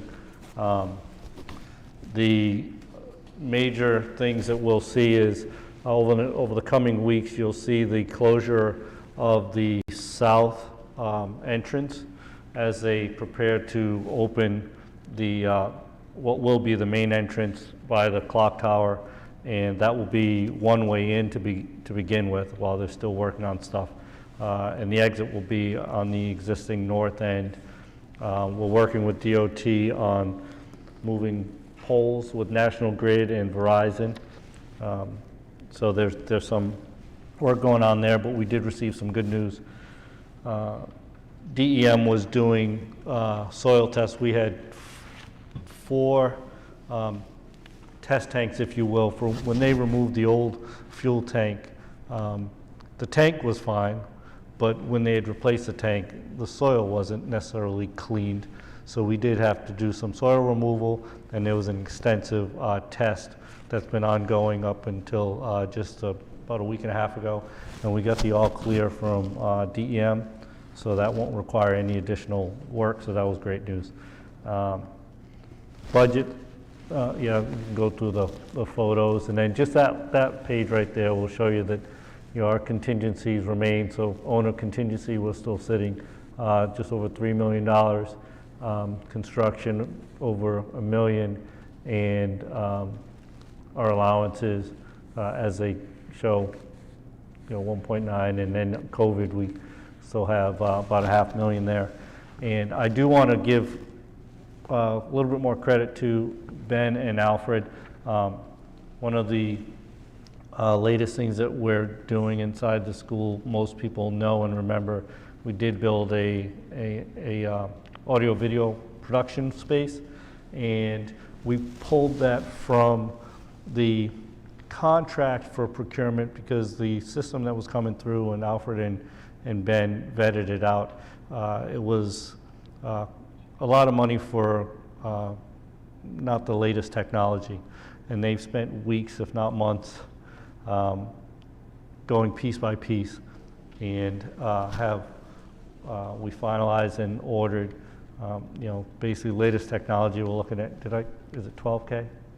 12K cameras. So again, we're preparing for the future, full audio, and Principal Black, Assistant Superintendent Ferran, and I'm sure Mr. Hanlon will be involved in creating some pathways and developing, we'll teach RIDE how to create another program to add to the arsenal. So we will be the first school in the state of Rhode Island to have a pathway and CTE program eventually, and hopefully as soon as next year, at least a pathway to some use. And it will have the functionality, as Ben had described it to us too. We could literally do like an ESPN setup where if you have all the fields running, you could have cameras and student reporters with someone inside, kind of speaking out and doing a full show. So thanks to Ben and Alfred and the team for throwing that together. So, and I'm glad we pulled that back and let our in-house folks do that. So thank you. Beyond that, any questions from the committee? Please. Question. Looking at the front of the school, when do you anticipate the road will be put in and the clock tower and all the access from the top? I don't want to give you the wrong I'm just trying to look at a approximate date for completion, because, it's been under works for a long time, and actually, so your clock tower is projected for the end of June. Softball and baseball fields, again, mid-August projected. Tennis courts, mid to end of August. And all of your additional parking in your roads, obviously, we're going to be ready for the next school year. So, because they hand over September 1, the front is still on schedule to be completed by the end of August. So, okay, so there will be a road that comes in from Pawtucket Avenue correct. To the front of the school? Yes, before that. So come a little bit later this month, you're going to have, right, I want to say after April vacation, sometime after April vacation, you're going to have that south road now close to PCD will be closed off, and your first entrance as you're coming north will come by the clock tower, right? And it will be set for one way in the beginning. It'll be a two-way road when it's all final, but it'll be one way in for drop-off, and then it'll exit out by the medical office and next door. So when's the target date for that? Well, that changeover is going to happen after April vacation. So by the end of April, you'll see the traffic change happen. So that south entrance will go away, and we'll start using the one by the tower. Okay. If you look, you'll see the curbing and so forth going in now. And the light situation, the traffic light, it will all remain the same? It's not moving? So that's not moving when it's all said and done, and those are the things that we're working with DOT on. But again, so your clock tower south entrance is one, and then your northern entrance will not be as far north next to that adjacent property. It will line up with that shopping plaza, so there'll be additional directional lighting, so it'll work off of the traffic light as you exit from that, enter or exit at that entryway. Thank you. You're welcome. Next item, please. Next item is discussion items.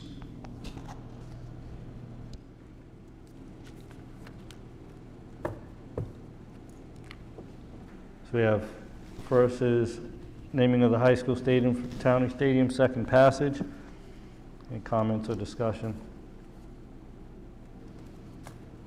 Okay.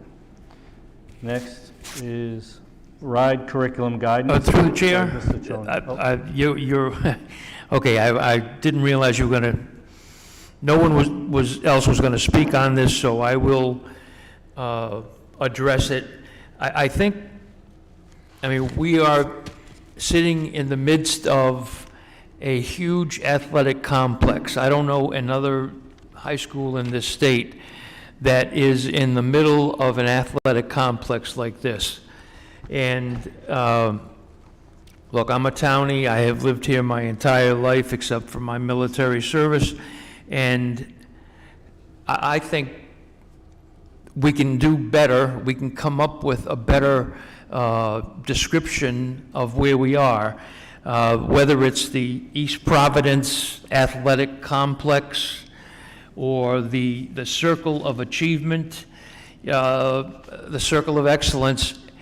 You know, I have to say this now, I am still not in favor of Townie Stadium. I think we're perhaps rushing to do something where there's a better answer. There's a better way to address this magnificent area that we're in. And I think we need to give more thought to that. Thank you. That's my part of the discussion. Thank you. Anything further? Okay. Next item is RIDE curriculum guidance requested by Mr. Jonas.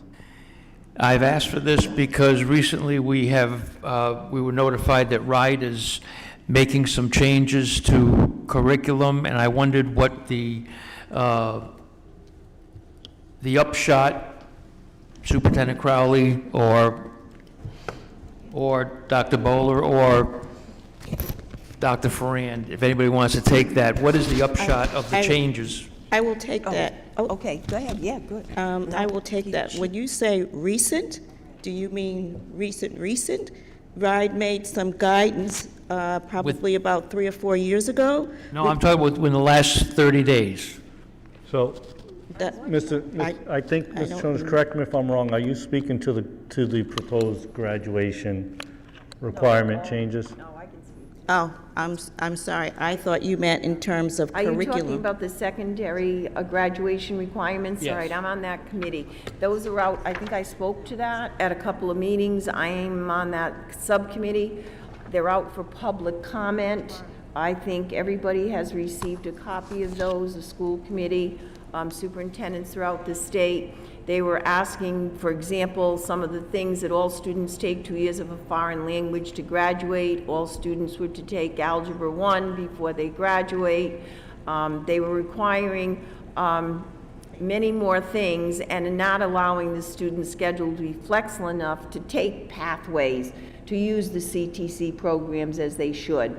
So it is in public session. The Superintendent's Association has written a letter to the Rhode Island Department of Ed and Department of Education objecting to the changes in the secondary regs. As I said, it's out for public comment right now from the public.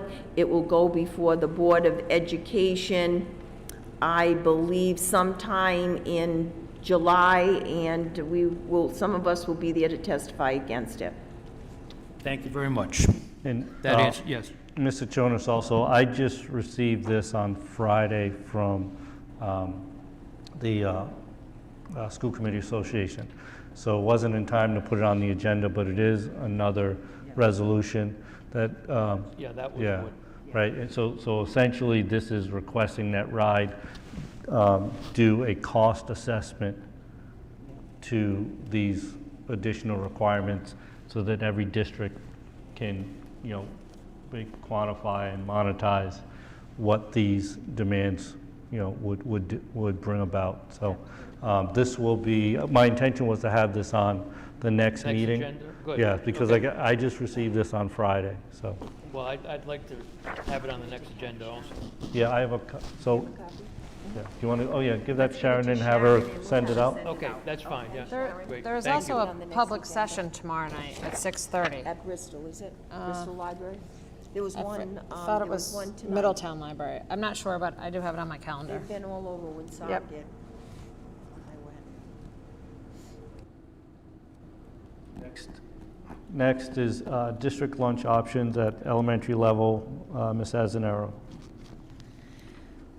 I had some parents reach out to me regarding their concern for the limited drink options, specifically at the elementary school level. They wanted to know if we could potentially add the option of juice for lunch. I did read the email that I was forwarded regarding the USDA requirements. I checked out USDA's website. I couldn't find a bar on a second juice option for lunch. Just a description on what juice qualifies, and also that it doesn't replace the requirement to have fruits as well, to have that available. So I just wanted to see if having that option added on, maybe not for the school year, because I know there's a contract in place, but I wanted to know, like, if there were any roads available for us to explore that option to be given to the elementary schools.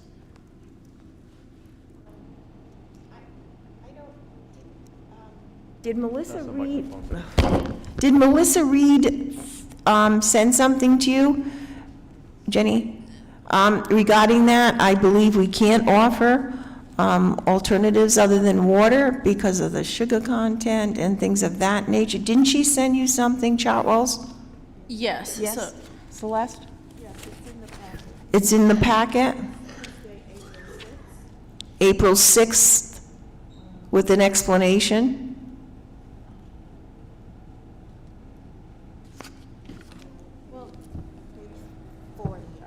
Page 40, Jen? This packet? What packet, Celeste? Or is there another packet? We gotta use the microphone. So yeah, so we got an email, and so as for somebody who sat here a couple years ago and was told you couldn't do water, if you recall, we do have water bottles now in the schools. So it's something I think we would have to discuss with Chartwells, and I would assume the health department, or who, Yeah, you know. They're governed by the federal government. Correct. So without losing any kind of funding or anything like that, I think it would be worth looking into more, but I do recall trying to remember if the kid took juice in the morning and then they had juice in the afternoon, I think it was considered, I don't know. I mean, I remember doing this back then, and I know it was an issue to try to get that as a supplemental. I know we were able to get the water, but I think we can push it some more. I'm just curious to know if there's like a way of monitoring that, like if there are students that aren't getting breakfast, like if those students can be given that option of getting juice instead, for example. That would take a lot of monitoring out of lunchtime, which I know But let me is check not in. possible. I will double check with Melissa. I will double check in and get an answer. Definitely an answer. Yeah, Okay. just so I can give Yeah. that information also. That's why I was just, I wanted to follow up and see if there's anything to be done, and if there isn't, to have a very, you know. I will tell you, I am with Jenny on this one because of the fact that I know we've discussed if it is about the same amount of food or percentage of fruits to vegetables to food, a fifth grade child is much different than a first grade child, and they're given the same amount of percentage of food. So I think it is something we need to look at. I'm just not sure if it's at the city level. This might be a state level. Well, I was trying to be optimistic. It's higher than that, but we'll see. Thanks. Oh, and I did want to, something that actually Jessica was kind enough to bring up to me. Pre-COVID, there was, what was it, a share table? Is that what you said? So we had at schools, I know some schools did it under the radar, being afraid they were going to get in trouble. And then I know some schools took it to the level and made it the share table, and we actually had a presentation on it years ago, where students that had food that was left over from, school lunches in a bag, untouched, or an apple that could be wiped down, or in this case, a lot of milk that wasn't used or opened, they put it in the center of the cafeteria, and then other students who were still hungry were allowed to get it. I don't know if schools are doing it again. Superintendent, there is no COVID on food. And so it could be used again, and I think it is not that bad. Right, I think next year, because the beginning of the year was a little iffy with the COVID, they continued that, and of course, last year, we didn't do it at all, but I believe you can start that next year, yep.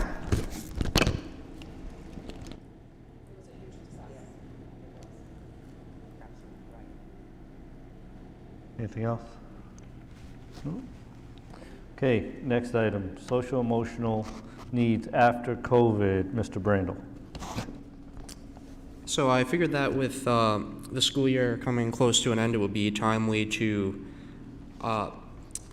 discuss this topic again, specifically just for a general overview of how the social emotional needs have either, changed, or if there are any new initiatives that we're planning or have recently implemented, or just what effects it has on the district overall, and if certain schools require more attention than other schools.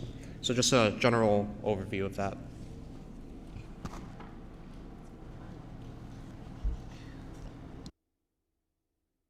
So we had our social emotional coordinator who has kept a log of the classrooms that she has gone in to help students to adjust, as well as the teachers to help the students to adjust. Tabitha is doing that, and she's logging the number of classrooms that she's going into.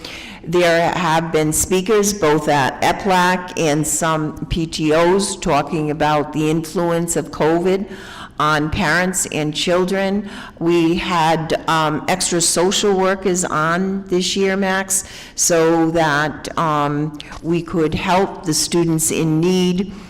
We do know that the high school also have made many more referrals than they've ever made to outside counseling agencies as a result of some of the issues of COVID. So we have been trying to adjust and provide some programs. Dr. Ferran, do you have anything else to add with that by any chance? And Dr. Bowler, maybe?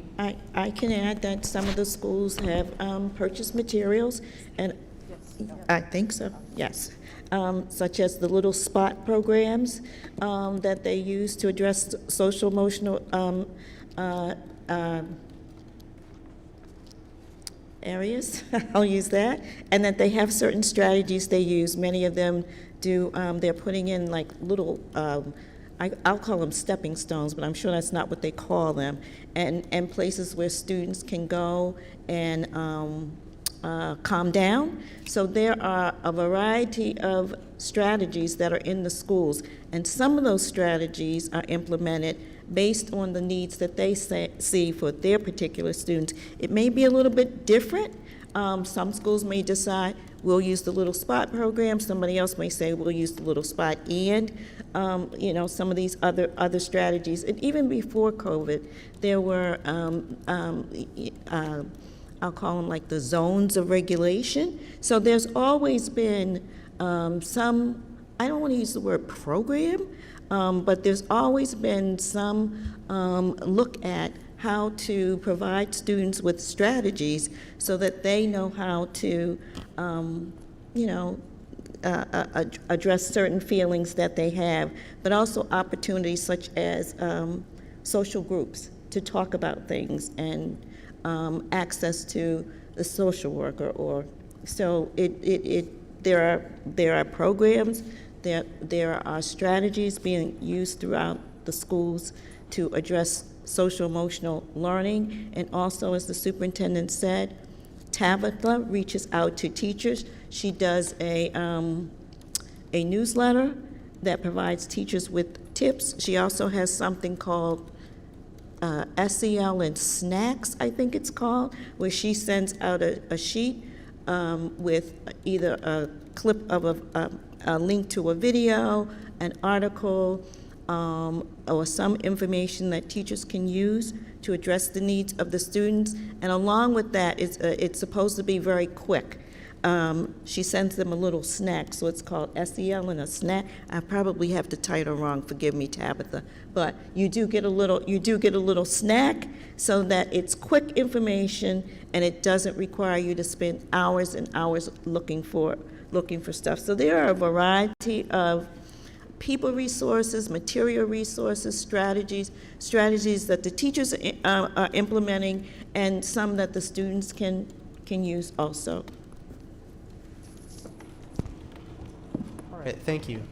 So I guess my last question is this, from us as a school committee, does anyone feel that there's any resources that seem to be needed anywhere that we could provide? Or does everything seem to be going along smoothly? Well, this isn't going to end at the end of the school year. Well, right, but... Yeah, I feel like this is going to continue at least through next year.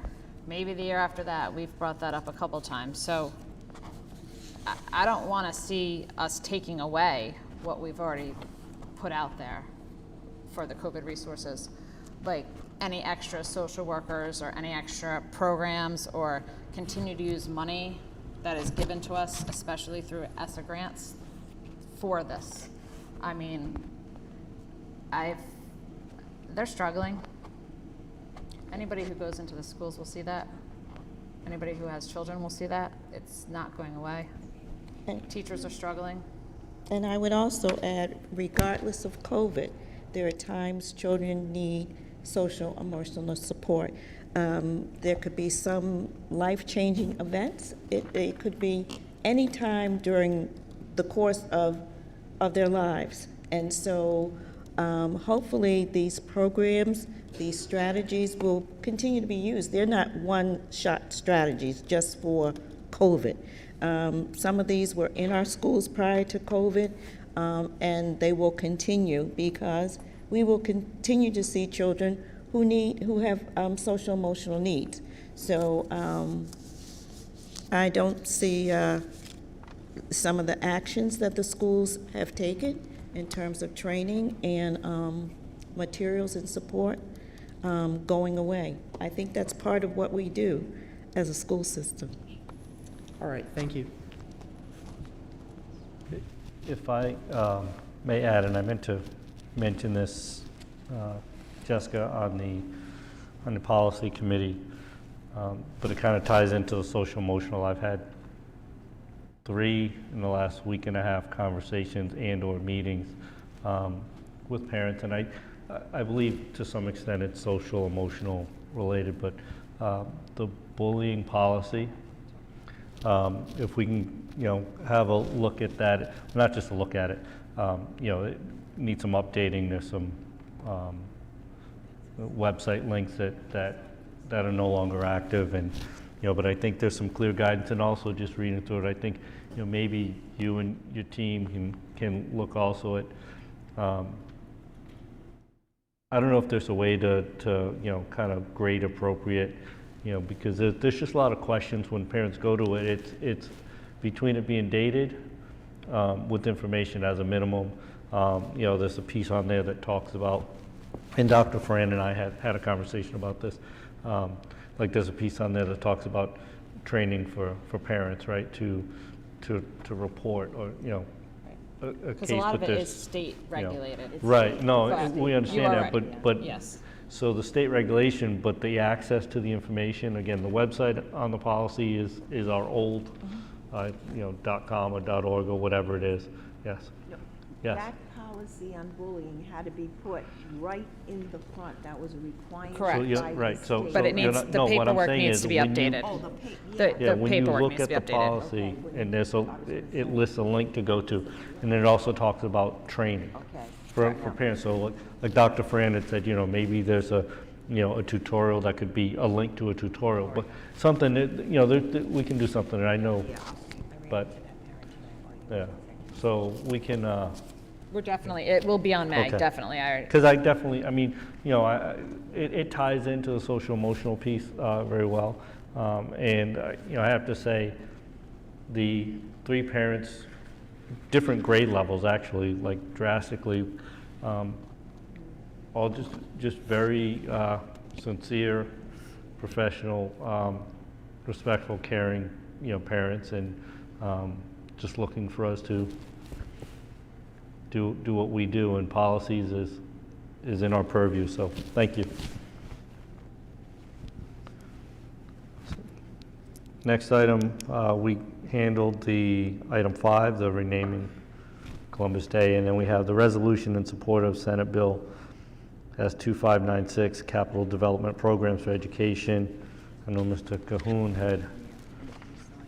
had brought that up, so the resolution reads, whereas numerous studies have identified tens of millions of dollars worth of necessary renovations and new construction to bring East Providence school facilities into the 21st century, and whereas the Rhode Island Senate is currently considering Senate Bill S2596, which would provide a statewide voter referendum seeking approval of capital development bonds for direct funding for foundational level school housing aid and the School Capital Building Authority Fund in the amount of $300 million, and whereas funding provided by the state of Rhode Island by way of a similar program was integral to the construction of the new East Providence High School, now therefore be it resolved that the City Council of the City of East Providence and the East Providence School Committee hereby support Senate Bill S2596.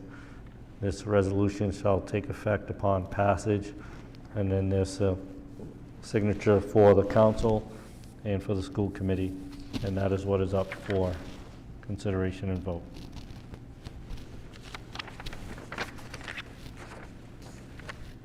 Next item. Next item is action items, starting with consider and vote to approve bill list. Have any questions, discussions, or a motion? Make motion. Motion to approve, Ms. Boshain. Do we have a second? I'll second the motion. Second by Mr. Brandel. All in favor signify by saying aye. Aye. Aye. Aye. Any opposed? Motion carries. Next, consider and vote to approve naming of high school stadium to Towney Stadium. Second passage. I make motion. Motion by Ms. Boshain. Second. Second by Ms. Azanero. All in favor signify by saying aye. Aye. Aye. Aye. Through the chair. Well, my battery's gone, but I just want to go on record again to say this is a magnificent athletic complex that we are in the midst of. We have a place to recognize excellence and champions and people who are devoted to this city. Sure, I'm a townie, and I like the word townie, but this is a magnificent East Providence athletic complex, and I will be voting against this motion. So noted. Thank you, sir. So note that motion passes 4-1. Motion carries. Next, consider and vote to approve finalized 2020 audit report. Do I have a motion? Motion by Ms. Boshain. Do we have a second? Second. Second by Ms. Azanero. All in favor signify by saying aye. Aye. Aye. Any opposed? Motion carries. And we have item 5 through Wait, number 10. 4. I'm sorry. It's Oh, 4. I didn't do 4. Thank you. Consider and vote to approve the parental affidavit as part of the registration packet. I apologize. I make motion. Motion by Ms. Boshain, do we have a second? Second. Second by Ms. Azanera, all in favor signify by saying aye. Aye. Any opposed? Motion carries. I see Mr. Enos coming down for items 5 through 11. AI3 Basic Services, $29,484.68. AI3 Extra Services, $3,059.10. Gilbane Building Company, $1,374,997.25. Peregrine Group LLC, $59,000. Stephen Turner Inc., $1,582. Thilsch Engineering, $1,530, for a total of $1,469,653.03. Moving on to furniture, fixtures, and equipment, AWT, $7,530.75. Boston Kiln, $40,615. BSN Sports, $6,090. Elite Carpet and Matting, $21,695.15. Johnson Health Tech, $213,535. MF Athletics, $38,355. Monitor Equipment Company, $10,280.80. Newark, $8,000. NextGen, $9,854.52. Roberts Musical Instruments, $1,824. Sergeant Welch, $528.30. Sheehan's, $2,598. Singer, $3,736.60. WB Hunt, $1,390. Wally Computer Associates, $37,801.46. William V. McGill, $4,239. And then a reimbursement to the East Providence School Department for $76,535.16 for a total of $484,608.74. All of these invoices were approved by the building committee at their meeting last night. Thank you. Thank you, sir. Do we have a motion? Move to approve. Motion by Ms. Azanera, do we have a second? A second. Second by Ms. Boshain, all in favor signify by saying aye. Aye. Any opposed? Motion carries. Through the chair. Yes. I know we voted on number 12 already, but in my excitement, I don't think we said her name. So would I'd you just like it to amend that to say Sandy Ferran, Dr. Sandy Ferran. Thank you. Thank you. Just in case that comes back. I apologize. I was excited. Yeah. And with that being said, so item 13, I would request a motion to table, and just for public record, both parties are in agreement. We're just waiting for the document to be finalized and presented, and at the next meeting, we'll be able to vote on the official document. But very happy to say that we've negotiated a very successful contract for the school district and Dr. Ferran. So if I can have a motion to table that. I will have a motion to table that. I will motion that to table that until our May meeting, which we're not sure what day that is. Right. Okay, got it. Motion by Ms. Boshain, do I have a second? Second. Second by Ms. Azanera, all in favor signify by saying aye. Aye. Aye. Any opposed? Motion carries. And,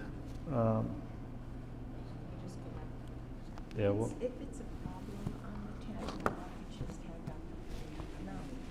have we can talk about that. Yeah, can we table? If it presents a Yeah, we don't have to take any action on that. Yeah. We can take, so we handled 15, so we'll table.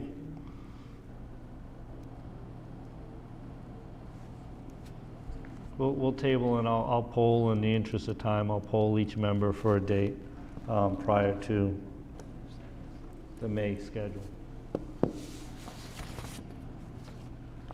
16, consider and vote to approve joint resolution in support of Senate Bill S. 2596, Capital Development Programs for Education. Move to approve. Motion by Ms. Azanero. Do I have a second? I second. Second by Ms. Boshain. All in favor signify by saying aye. Aye. Aye. Any opposed? And I'm sorry, folks, I will ask for a motion to table that May 10th reschedule, even though we don't know the date. I will make a motion to table that. Motion by Ms. Boshain on item 14 to table. Do we have a second? We went back. Second. Second by Ms. Azanero. All in favor signify by saying aye. Aye. Aye. Any opposed? Carries. We have 17, consider and vote to approve an out-of-state field trip for Skills USA. I would be happy to make a motion to approve that. That the CTC goes to in competition. Yep. Motion by Ms. Boshain. Do we have a second? Second. Second by Ms. Azanero. All in favor signify by saying aye. Aye. Any opposed? Carries. Consider and vote to approve contract for White Neck Principal. Is he still here? No. Well, then, Do we have a motion? I make a motion. Motion by Ms. Boshain. Do we have a second? Second. Second by Ms. Azanero. All in favor signify by saying aye. Aye. Aye. Any opposed? Motion carries. So I'm going to Oh, yeah. try to amend. I wrote Do what you, you wrote. oh, you have it? So Well, please. I wrote what you said. You said earmark funds for software and database upgrade, So, right? yeah, so have a motion to approve earmarking / securing the funds for the financial software and database upgrade. That was my motion. There was a motion by Ms. Boshain. Do we have a second? Second. Second by Ms. Azanero. All in favor signify by saying aye. Aye. Aye. Any opposed? Consider and vote to approve Orlo and Silver Spring window replacement project. I'll make the motion to approve. Motion by Mr. Brandel. Do we have a second? Second. Second by Ms. Azanero. All in favor signify by saying aye. Aye. Aye. Any opposed? Motion carries. And consider and vote to approve Superintendent's request for a maintenance position. You're going to get us a Move. description, right? Yeah. Yeah, okay. I make a motion. So, motion made by Ms. Boshain. Do we have a second? Second. Second by Ms. Azanero. All in favor signify by saying aye. Aye. Aye. Any opposed? That completes our action items. Next item, please. Next item is public comments, 2 non-agenda items. If I may, through the chair, I would ask my fellow school committee members at some point to please consider having a second meeting. I know this meeting has moved along pretty well, but some meetings, we need to devote time to many things, to recognitions as well as issues that we're facing. So I would ask, I'm not going to make that motion tonight, because we don't always know when we're going to run into a 5 or 6 hour meeting. But I think we need to look at ourselves and say, look, is it doing us any good to have a 6 hour meeting versus having 2 shorter meetings? So let's please consider that. Thank you. Sir. Public comment, we have Chrissy Rossi.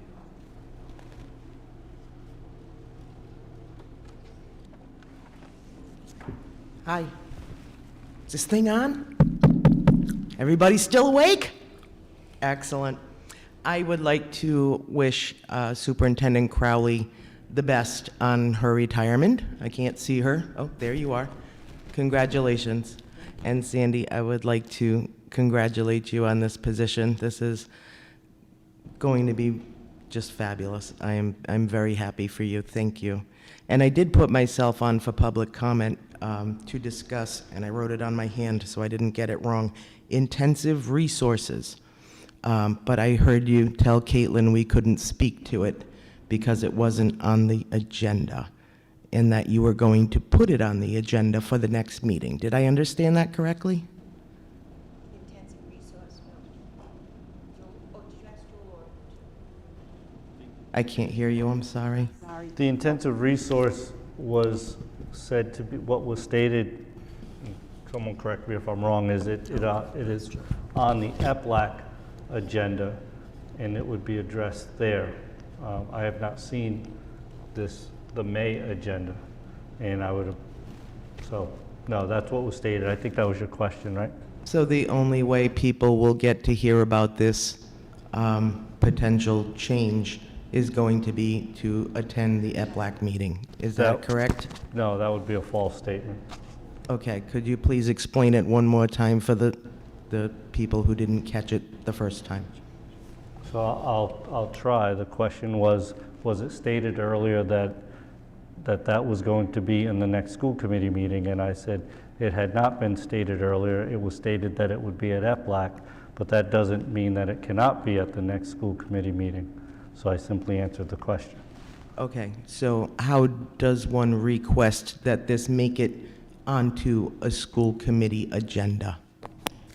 Chrissy, it will be on, I'm hoping, once I've had discussions with Assistant Superintendents, both of them, and the Special Ed Director, and the current Superintendent, that we would be able to discuss this at May's meeting. This was brought to my attention via a Facebook picture, and I did speak to Caitlin. Could not get it on the agenda because it was on Friday morning that this was brought to my attention. I do attend every EPLAC meeting. I have for years. It was not discussed at that meeting or any prior meeting.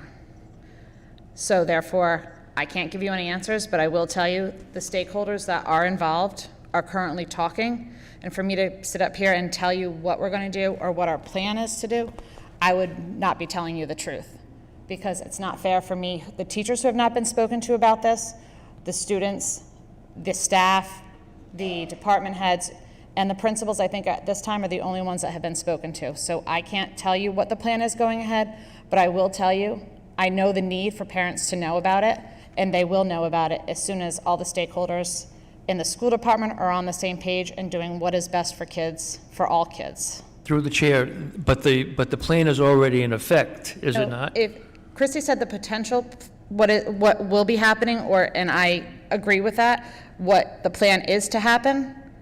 So it's not in effect yet? Not that I'm aware of. Okay, all right, I'm asking that question because... I did not hear about this from one parent. I did not get any emails. Currently, we have intensive resource. Correct, in each grade level.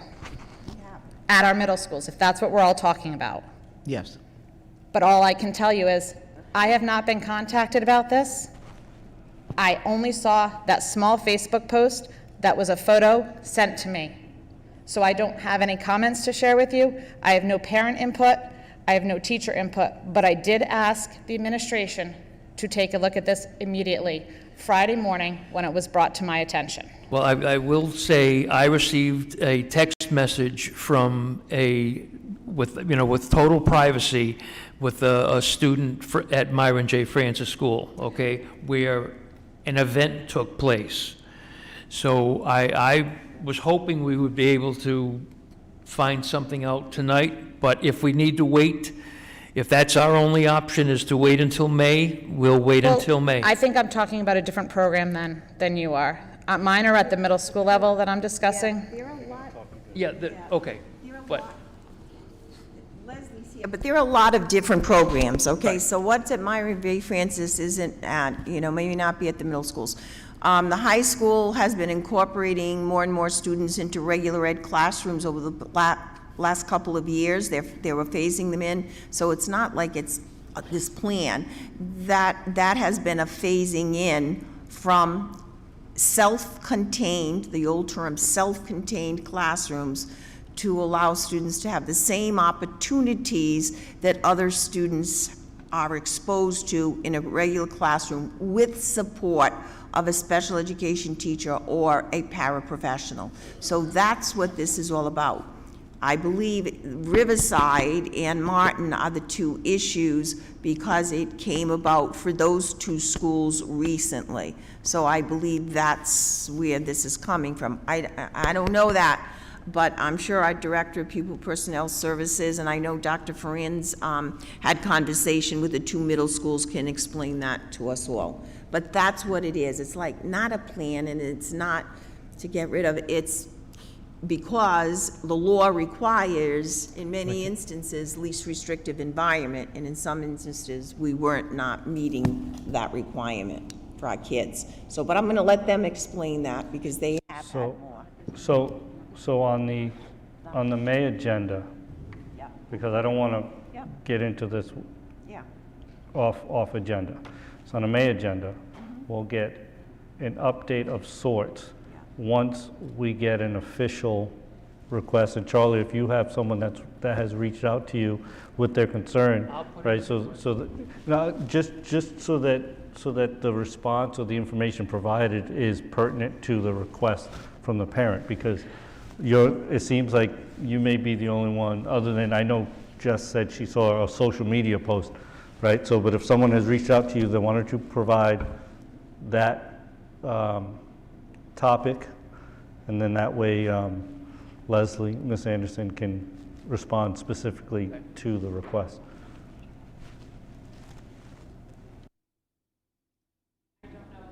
The answer that you were looking for, but I will tell you, it's still in a work in progress. And once again, this was brought to my attention on Friday morning. Okay. I mean, obviously, you can imagine my concern having grandchildren with special needs. So I obviously am quite interested in how this is going to go. And the least restrictive is great, and many children can assimilate into that beautifully, and others can't. And I just was curious as to how this is all going to shake out if you have children who continue to need their quiet space, or they need extra services. I was just hoping we weren't going to pull it and drop these kids in the middle of a busy classroom and say, swim. So thank you for addressing that. I will look forward to the EPLAC meeting for more information, and then the follow-up from the school committee after that. Thank you.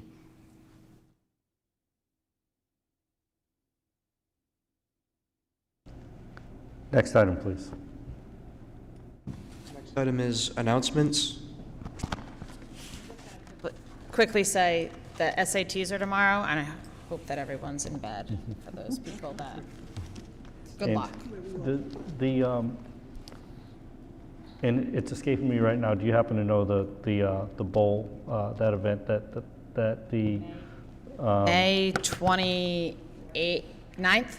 hunger, right? 24? 24th, May 24th. May 24th. Pasta bowl, The clay bowl, pasta food. for hunger. What was that? Thank you, empty bowl. Yeah, the empty bowl May event. 24th. And I believe those tickets can be purchased through the main office of the high school. We should have the school committee meeting after that. All right. Any other announcements? I'll entertain a motion to adjourn.